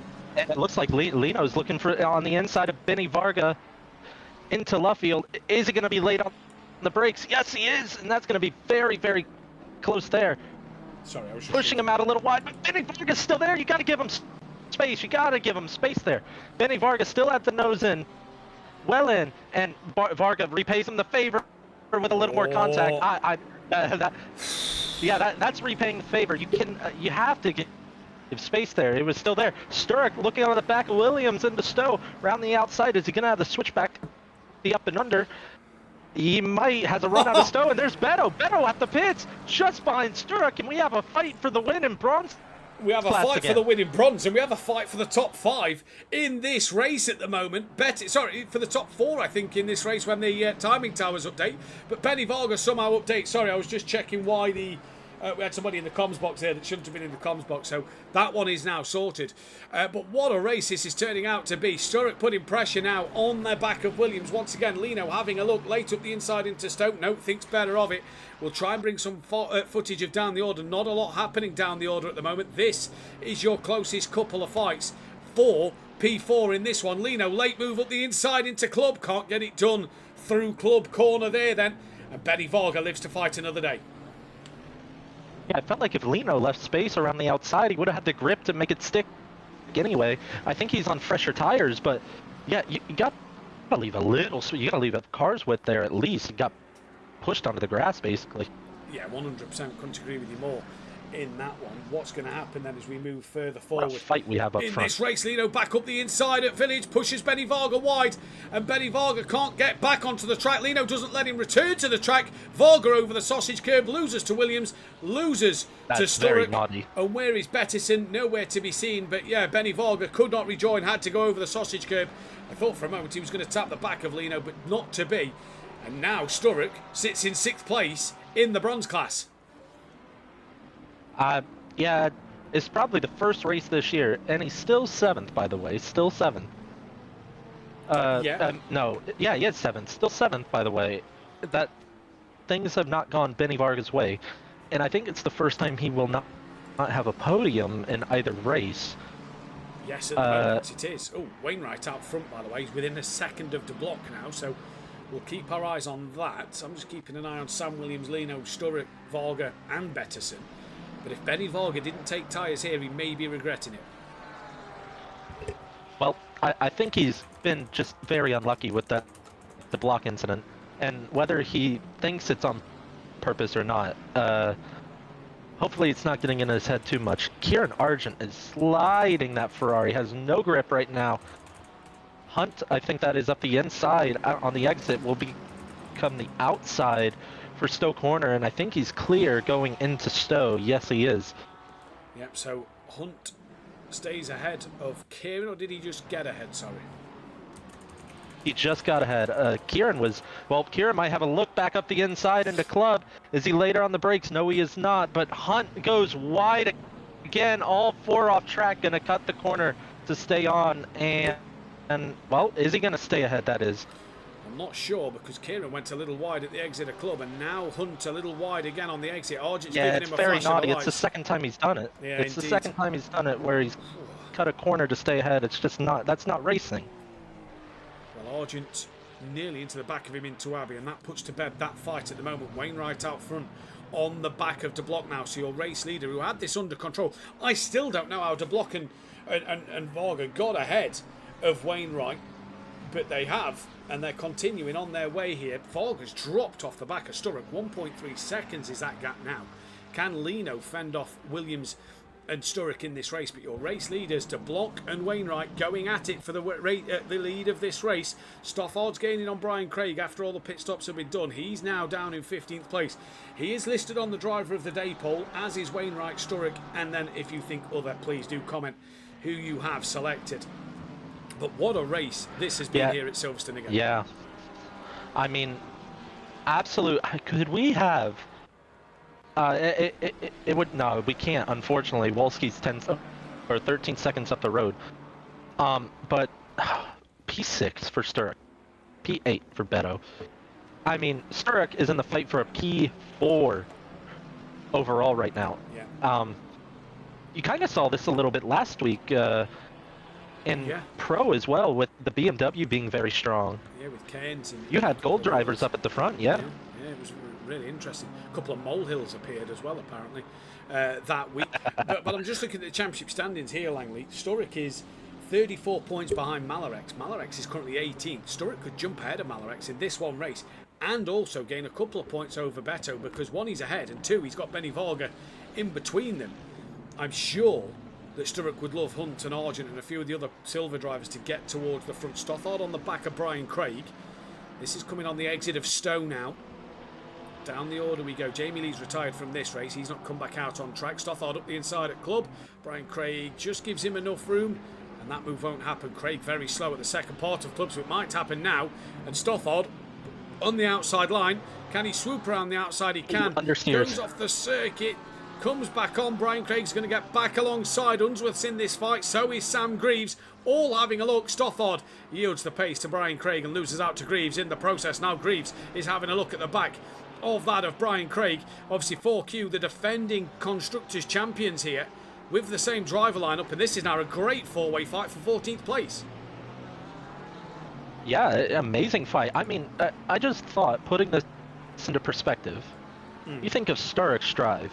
I know we gave him drive for the day last week, but he didn't beat the current championship leader. Let's think of it that way. No, the current Pro-Am championship leader is behind. Greaves. Oh, sorry, Langley. Greaves lost the rear end. Brooklands doesn't hit anybody. Ooh. Thankfully, there came very goodness. close to hitting the back of Unsworth. Didn't know, and manages to fight yet another day in this race. So he carries on going at the moment.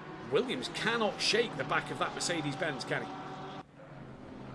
No, he cannot. And yeah, I remember Greaves talking about last year how he didn't like the handling of that Lexus. Well, I don't think he's liked the handling of that Porsche either this season. Yeah, gonna have to agree with you. I don't think the Porsche was the better car choice. Surprised they didn't stay with the Lexus, to be fair. As this is Stothard still on the back of Brian Craig, with Unsworth and Greaves still in close company. Taylor's lost out to Millington over the course of this race. Now look, Unsworth's got a bit of a run on Stothard. We know that Porsche is a little lacking in a straight line. And is this going to help Unsworth, one of them, get up the inside? It is. Unsworth has a look up the inside of Stothard. Can't get it done there though. Williams has now put a second between himself and Sturrock. So Williams started to get that breathing space that he wanted. And Unsworth still attacking the back of the Porsche for 15th and 16th place. Brian Craig is also there for the taking. It'll be tough to get onto the back of Andrew Taylor, 6 seconds up the road, but 13 minutes left, anything can happen. I mean, this is an amazing fight down the pack. I mean, wouldn't have expected it, but it just absolutely cracking battle down there. Yeah, it is. It's been a really Stothard going to look up the side of and the inside of Craig into the loop. Job done. And Craig's going to lose out to Unsworth as well. They're going to be side by side. And they're going to be side by side going down the hanger straight here. Craig on the inside, Unsworth on the outside, both flat out through the left-hander. Greaves looking to get interested in the fight as well. He looks to the inside of Unsworth. Going to be a three-way fight going into Luffield. Is Greaves later on the brakes? Yes, he is. Gives the door to Unsworth. That looks very clean. Leaves the space on the inside. Still side by side going through the right-hander. And Unsworth ends up with the position and is still on the back of Craig. Whoa. Great racing. Greaves almost loses it there as well. He did. He got a wheel onto the gravel, nearly lost it. Now Argent's coming under pressure from Dronelander in the other Ferrari, but a great bit of racing from Unsworth and Craig, and that of Greaves there. Unsworth still on the back of Brian Craig as they come through Cops Corner in towards Maggots and Beckett's. There you go. Bettison's within a second of Varga, and Sturrock is within half a second of Williams. So Sturrock back on the rear of Williams. Williams cannot seem to get a feature race on the podium at the moment, although he did last time out at Imola. Just struggling in this one at the moment. He's been much more consistent though than the beginning of the season. I will say that for him. He's been much more consistently top 5. And Unsworth now on the inside of Craig into Stowe. Can he make this stick? Craig gonna try to hold it around the outside. That would give him the inside, but no, Unsworth gets the move done.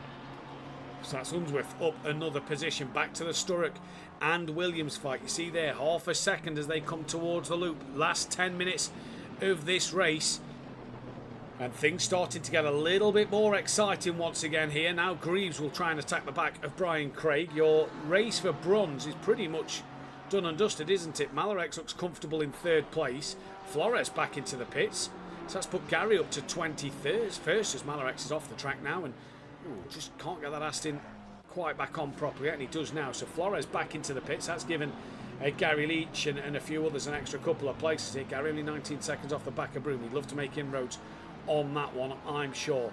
Drone Lander within half a second to Kieran Argent. This has now become the closest fight on the track between these two. And I'm sure Drone Lander would absolutely love to try and get another place and inside that top 10. Yeah, he would love that. He might be having a penalty come his way after this race. But Kieran looks like he's lost the tires on that Ferrari. I'll be honest, he was up there, and it looked like he had good pace this race, but just looks like he's lost the tires on that thing. We've got another fight actually as well that's a little bit closer. That is Hunt really on the back of Bettison now. So Bettison's dropped off the back of Volga, and Bettison should have the better straight line speed in the Lexus through here. But Hunt's not actually going to pass the Lexus, but he lets him go. He has. Bettison has let him go.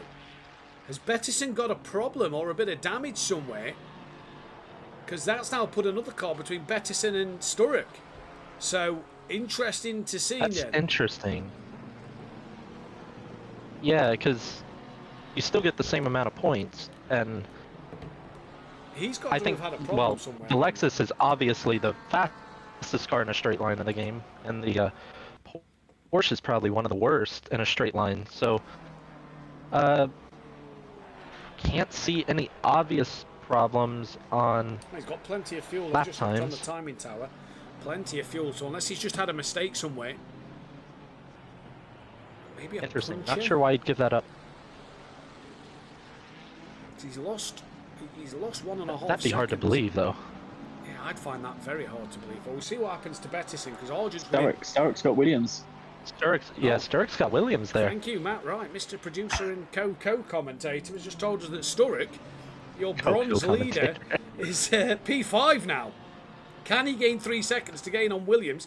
So that puts 3 cars between himself and Richard Bettison. That is a huge haul of points for Sturrock in this race at the moment. Drone Lander still on the back of Argent. Argent only 2.2 off the back of Beto. So we'll see what Bettison lap times are like now. 1.6 behind on Argent, 2.1. So Argent's gained another 10th. So interesting. Brian Craig's got Greaves on the back of him. No real fights happening then down the order. Apart from that, Flores still in the pits. Hopefully he returns to the race. Drone Lander though on the back of Kieran Argent. We'll stick with that fight for now, because that looks a little closer than the Greaves and Craig fight. Wainwright's back under 9 tenths to the block, and Sturrock ahead of Williams. This is huge for his championship in bronze. Yeah, for sure. I mean, I said lit the candle. It's more like lit the forest fire, because that's the kind of pace he's been showing. No one has really challenged Beto this season in bronze, and then all of a sudden, out of nowhere, Sturrock, these last 2 rounds, I know he's P3 in the championship right now, and he has still quite a bit of work to do to close that gap down, but it looks like, I mean, he's set a 2-minute 3. A 2-minute 3 as a bronze driver as his fastest lap of the race. That is great. That is unbelievable pace, and if he keeps this up, and maybe a little fortune his way, this championship could flip on his head. I mean, you and I both thought that everyone else in bronze was fighting for P2 this season, and it was Beto that was far and away. And Drone Lander's passed Argent. Sorry, Drone Lander's just got ahead of Kieran Argent. Argent was wide at T2. Argent was wide at T2 into the grass, and then couldn't get the braking performance. So that's Drone Lander into the top 10. But yeah, it looked like it was a fight for P2, and that was it. And Beto wasn't going to be dropped down because he was bronze last year, so he's had great improvements this year to go for that bronze championship. Because he's now 2.5 seconds behind Sturrock. He's got Benny Varga back within a second. Could Benny Varga salvage a 6th place maybe in this race? What's the gap now? Back up to 1.2. So Williams has had a terrible lap. Hunt is gaining on the back of Benny Varga as well. Kieran is now 7 tenths off the back of Drone Lander. So that looks done. Brian Craig has got Greaves. Yeah, the last 2 laps, his last 2 laps were, compared to his fastest lap, which is a 2-minute 0.2, 3.3 and 2.7 seconds off the pace to his fastest lap, which compared to the laps before that were all less than a second off. So that is quite the drop off. I wonder if he's fuel saving. I'm not sure. We should be able to see that. I think he has enough fuel. He's got 32 litres left in the tank. So I think he's So got, plenty of fuel, so he's made a couple mistakes. He's had a horrible lap. Brian Craig still being put under pressure from Sam Greaves in this one. But to block comfortably out front from Wainwright. Wainwright's not been able to catch him. Wolski's sat in a lonely third. Then it's Lino from Sturrock, your bronze leader. Williams, then Benny Varga, then Hunt from Bettison, who's coming under pressure from Dronelander now. That's only just over a second. So all of a sudden, Beto here could have 4 cars between himself and Sturrock. And Kieran Argent's not a million miles away behind Dronelander. So all of a sudden, Langley, Bettison's championship could be, closed down a little bit by Sturrock here. Yeah, for sure. One fight to keep an eye on is Hunt on the back of Varga. Yep. I know those two had some words to exchange after race 1. They were side by side, but it was the other way around with Hunt being in front of Varga. We'll see if that those spicy words after the race will carry onto the battle on track. We'll see. That BMW is no easy car to pass in a straight line. And yeah, Beto's dropped off massively. Yeah, so I have no idea what's happened. Something's happened with that car, 100%, because Bettison The only thing that I could think of is brake fade, but that is... I know the Lexus isn't good on brakes, so it brakes in the braking zone for a bit longer than most cars, but still, he's just had a massive drop off on pace. Andrew Taylor, drive-through penalty, that's going to hurt him. That'll be him into the pit lane from 13th place. That'll give a few drivers an extra position there. The loss for a drive-through around this circuit is quite substantial compared to normal tracks. You lose 20. Oh, it's nice. Hunt was looking up the inside at Stowe. Hunt was looking up the inside at Stowe, but lost the rear end. Lucky to keep it straight. Yeah, I'm surprised we haven't seen more drive-throughs, actually. That's the first one of the night, and I thought we were going to see... I think we'll see more tomorrow night, but yeah, that's actually surprising. I thought there would have been more. Diego Flores still in the pits. That could be a retirement for him. He will score points though, because he was within the 15-minute window. But yeah, you're right. I was expecting plenty more drive-throughs. It's quite fitting that Andrew Taylor, the master of the drive-through penalty, gets the first one of the evening. Benny Varga coming under immense pressure now. I'll have you relay that message. I will happily relay that message to him later on. Benny Varga wide, Benny Varga round. He's had a spin on the gravel. That's put him into the side of Hunt. Hunt carries on. Bit of a wiggle, but Varga around on his own.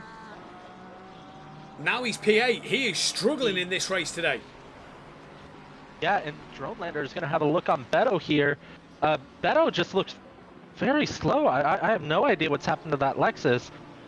But yeah, up the inside, it would turn to the outside, but no, it does not have the nose in there. But this is Benny Varga's worst race of the season. It'll be his drop score, so he'll still probably gain points. We'll have to wait and see what happens at the end, because we'll let you do the driver interviews as normal. But at the moment, Benny Varga down in 8th place. Can he be caught by Bettison and Dronelander? That's going to be the question. Dronelander now putting the pressure on here. Andrew Taylor's got 2 laps to do his drive-through. Oh, I think Andrew Taylor's going to get a bit more than the 20-odd seconds drive-through penalty time, because he's not taking it. I don't think... Are we on the last lap? No, I don't think we're going to be on the last lap. There might be one more, so he's got to get it done next time around, as Andrew Taylor. And yeah, Bettison coming under pressure once again. Unsworth under pressure from Brian. Not too much pressure from Brian Craig. Then there's Greaves. Nothing really happening down the order apart from that. That will be last place points for Flores in this race of 28 points. But yeah. And we do have a fight for the... we haven't mentioned it much because it's down the order, but we do have a small fight for the bronze podium between Malarax and Privet right now. 1.7 seconds. Privet's got to do it in Not completely over. That's a big ask with 2 laps to go. But yeah, we'll see what happens. We've got Taylor fighting with Millington, but we know Taylor has got that drive-through penalty. Here comes then on the exit of Luffield De Block to start the final lap of this race. Williams is back towards a second of Sturrock. 6/10 of Dronelander up the inside of Beto into the loop, and it looks like he's clear. Yes, he is clear. Yeah, Job done. So down the hanger straight. Oh, but he's gone. No, job not done. He's gone wide, and that lets Beto back through. He's going to have only one more lap to get that done again. So all that hard work, I said job done, moved away, and it wasn't. It's been back redone by Bettison. And Argent just cannot stick with these two. Right, Andrew Taylor attacking Millington, but Taylor's got that drive-through penalty. He's got to serve it. The question is, will he serve it this lap or not? Let's see. Is he going to possibly dive into the pits now? No, not going to do it. So Andrew Taylor's going to be in for a bit of a bigger penalty, a bit of a bigger telling off by race control. And I said that it was 20-odd seconds for the stop-go loss here. Sorry, for the drive-through loss here. That'll become 30 seconds. We'll lose an extra 7 seconds in this race because he's not done that drive-through penalty. So we'll see what happens. The block coming towards Abbey now in the lead of this. We're watching Dronelander and Bettison still going at it at the moment. And what a night's worth of racing it has been. We'll be back next week for the early morning race at Bathurst Mount Panorama. Me and Langley will be bringing you all the Pro-Am action. Dan Davis will be bringing you Who Darren Cup. Me and Kelly back tomorrow night. I'll try and see these lag issues are sorted on the stream for tomorrow night. We'll try and get them sorted for tomorrow. Hopefully 5-6-6. Benny Varga drive-through penalty. Oh, man. Well, if it wasn't his drop score for a round, it definitely is. Now. Yeah. I said it hasn't been as much as we thought it would be tonight, but yeah, that's big for sure. The championship leader with the drive through. Williams all over the back of Sturrock. We're looking to the front with the block, though, as he crosses the line to win in race 2, feature race winner. And yeah, that's a massive penalty for Benny Varga now. Huge penalty. It'll be 30 seconds. De Block wins. Wainwright second with the fastest lap of the race. So a good job for him this evening. Wolski is going to come through for a very quiet P3. Lino then in a very quiet very consistent. Very consistent tonight indeed. Lino though for a very quiet P4 after he got the work done on that of Varga earlier on. Sturrock will come to the line to not only win bronze but take a P5 overall. What a result for him. Williams 6th. Hunt is going to come to the line for a P7. And then Benny Varga with that 30-second time penalty. So Beto second in bronze. He finishes on the road 9th. Dronelander 10th. Argent's lost out to Millington as Andrew Taylor comes in to serve the drive-through penalty. Well, you've done the wrong thing, Andrew, because you're still going to be given the 30 seconds and you've lost more time in the pit slowing down. So that has cost you a few more seconds. So we'll have to get the timing screen sorted at the end of this one. Unsworth 15th on the road from Brian Craig. We've already had Paul Williams and a few others finish. Malarex 3rd in bronze, 17th on the road. Privet 18th. Greaves 19th. Broom in P20 as he's coming towards the line now. Thank you, as I've just been passed a lovely juice there by Ayrton. Broom in the Honda. Decent race. One was P11. Down in 20th place now. Rob Smith 27th. Phil Atherton 26th. Best 25th. Tucker Williams. Here comes Broom to finish 20th. Leach will finish in 21st. And then Cherry Moore in that 22nd spot when he comes to the line. But Langley, what a day. We still don't know yet where Benny Varga and Andrew Taylor have ended up after the drive-throughs. I could be wrong, but I believe this is the first time this season that we've had a completely different podium. Yeah. From race 1 to race 2. Oh. I'm not sure who that is in the commentary box, but we'll get to the interviews in just a moment, whoever that was in the comms box. I believe that was Mr. Ramsell popping in. I don't know why Ramsell's popped. I've got to say, guys, I think I've proved that I'm not a commentator because the commentator's curse. My choice was to block to win the race. Well, yeah, that's true. Hopefully you'll be free. I picked the block. Hopefully you'll be free well, to join us at Spa. I took the curse away from him. Race 1. Yeah. I'm really hoping you're free to join us at Spa. Where did Benny Varga? Varga ended up 18th after that one. So that is a huge loss of points. But like Langley said, that'll be his drop score. But yeah, hopefully you'll be with us in the comms box for Spa. Where did Greaves finish at the end of that? I'm going to have to take to my screenshots a second while I get the results all up to date and drop scores. Langley, seeing as Ramsell's now gone, I don't know what Ramsey was doing. Langley, Wolski's in for a chat. We'll let you chat to him because he was P3. Yeah, very quiet night for you, Wolski. Seemed like it seemed like you cruised to P3 basically. So yeah. I mean, how was your night? And I was wrong. I'm sorry. I'm sorry about that. What were I'll let you go through race 2 real quick. Yeah, P3 very quiet. We were following a bunch of different fights on track and on top of that. But yeah, P3 in race 2, so seemed quiet to us. Did it seem quiet to you out there? Yeah, I'm here. Well, yeah, race 2 was the second stint was very quiet, yeah. But the beginning of the race was quite tight, and I enjoyed a lot. And going to the pits, I remember we were very close with the block and Varga, I think, and the block was struggling with the tires. I think I was also struggling with the tires, but I was expecting in the second stint he will drop off as well, but he was managing the pace very well. And I also had a very poor in lap because I had a lot of problems with tire pressures.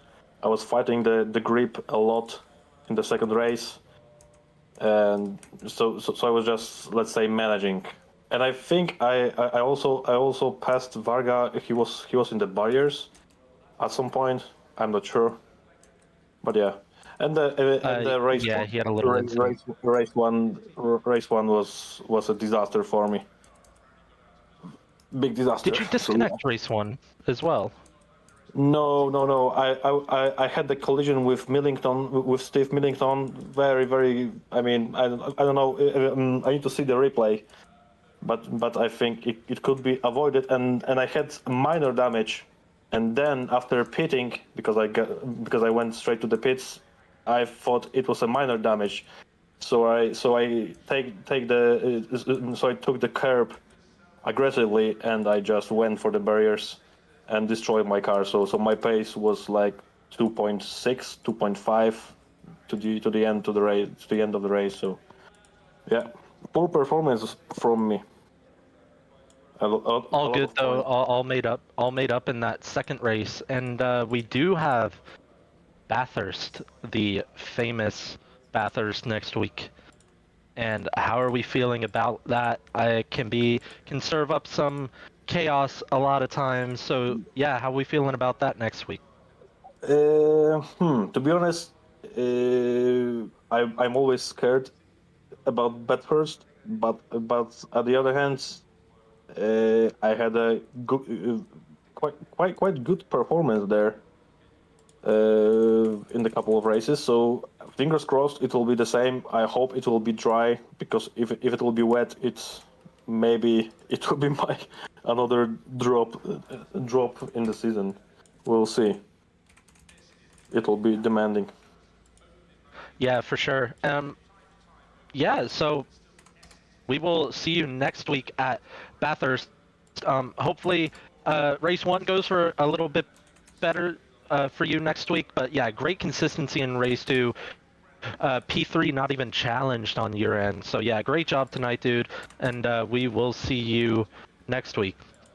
Yeah, and also big applause to Deadlock and to Wainwright, I think.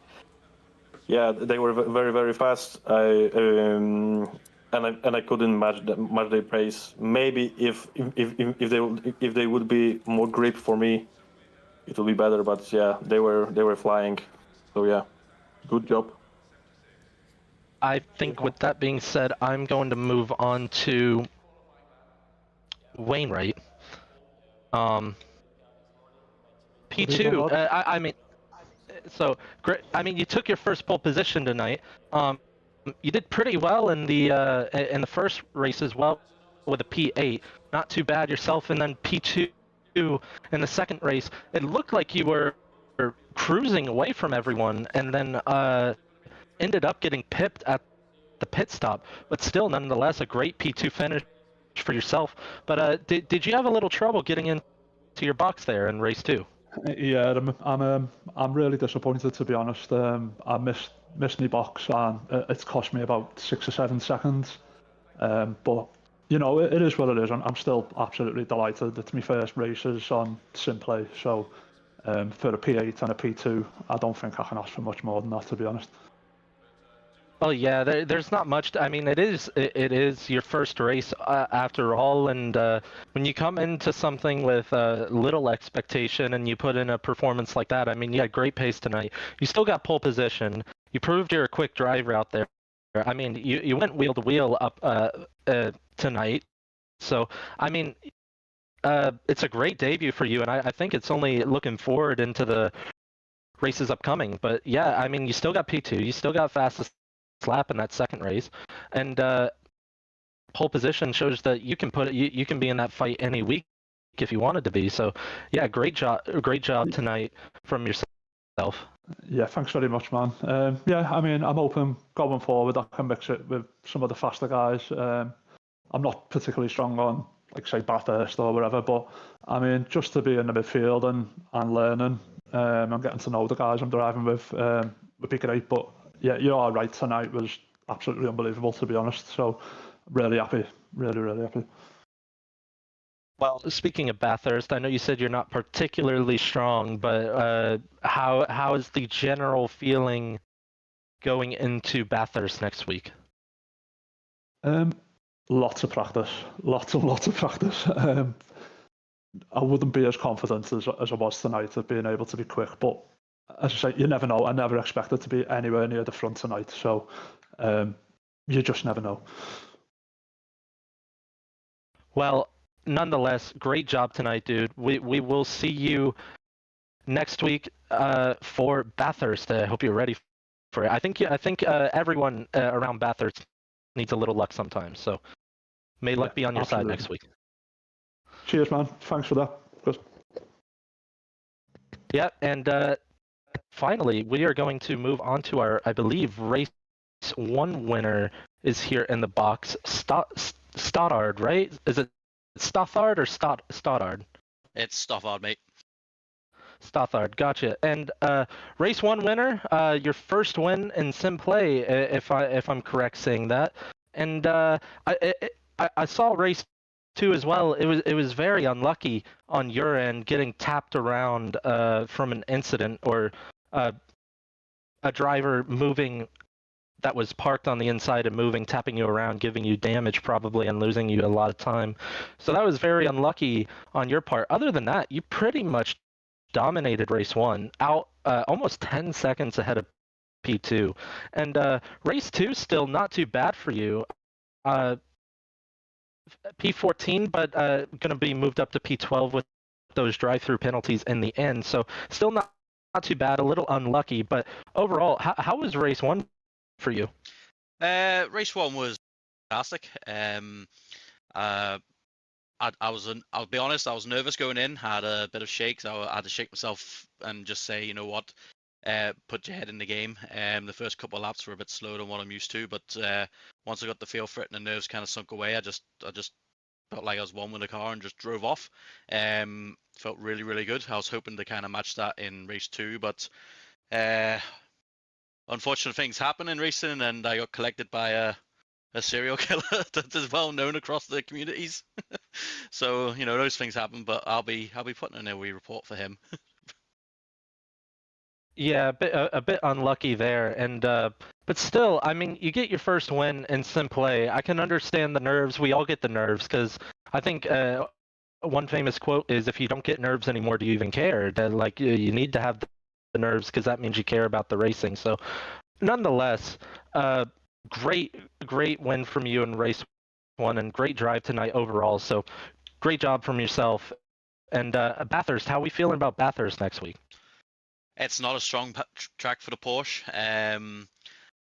Hopefully I can keep it on the track, I think, is the main goal for whenever you're racing that track.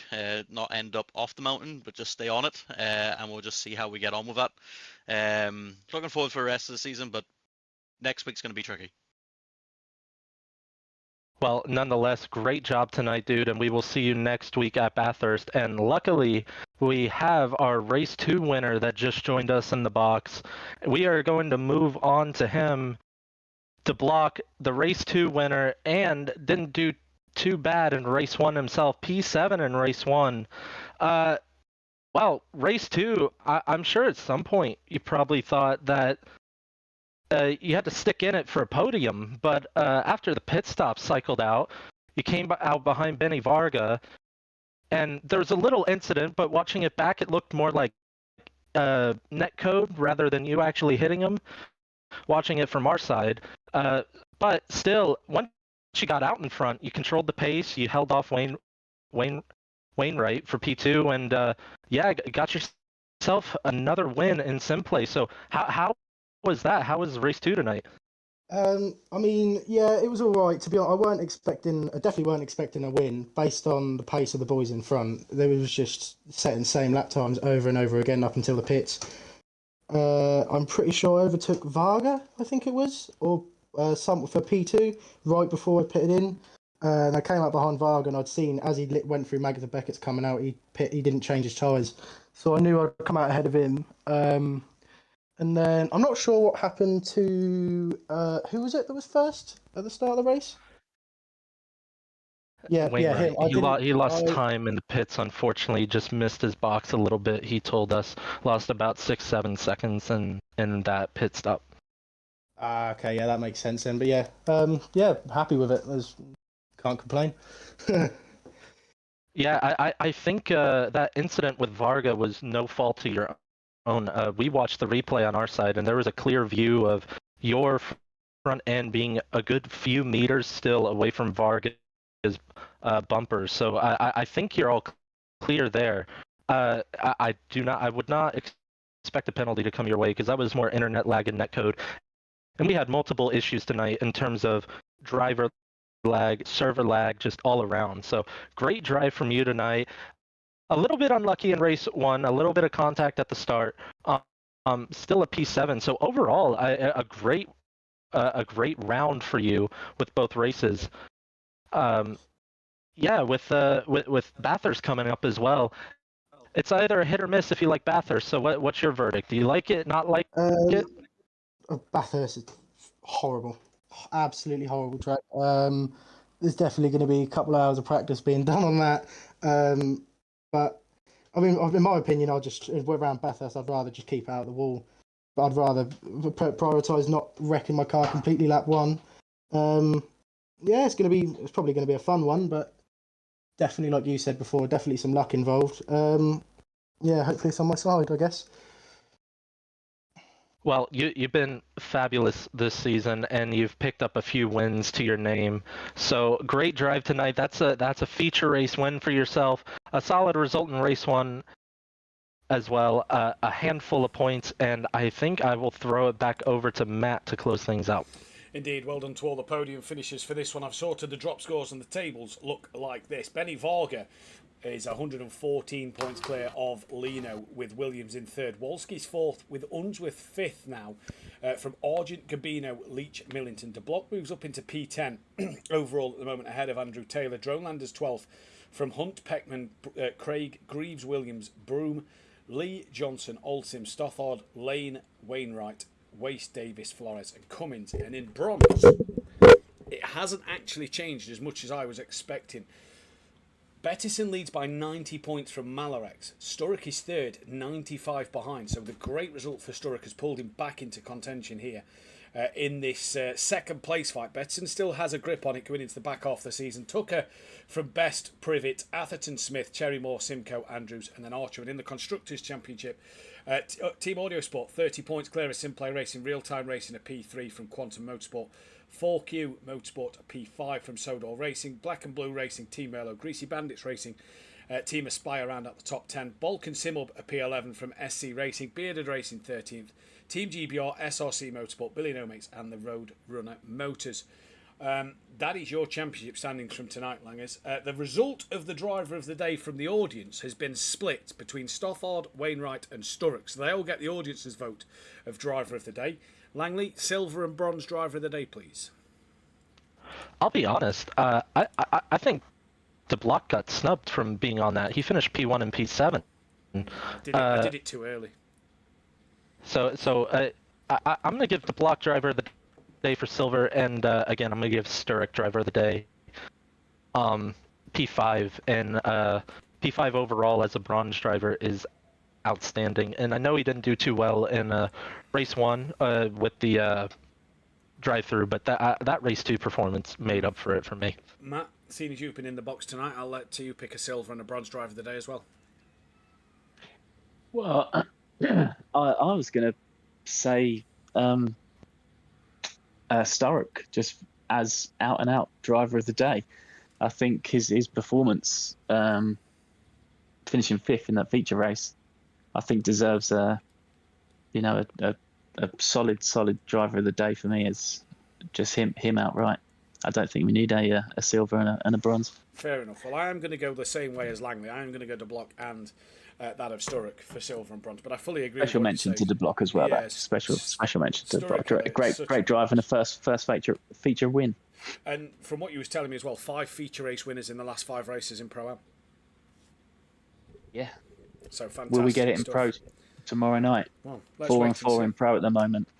So 5 and 5 in Pro-Am, 4 and 4 in Pro. Join us tomorrow night for the Pro category, where me and Kelly will be back in the commentary box for all the Pro action here at the home of British Motorsport at Silverstone. Thank you again on screen to our Patreons for your continued support.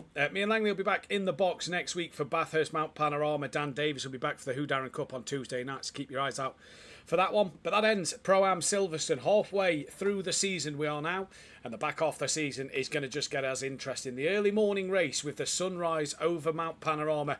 What will we expect to see there? Thank you all for watching. Remember to check out our fantastic partners of Design Manchester and Audio Sport in the description. The links are there, as well as hit the bell to be notified, the thumbs up button if you like what you saw here, and subscribe to the channel if you are new. We'll be back in a week.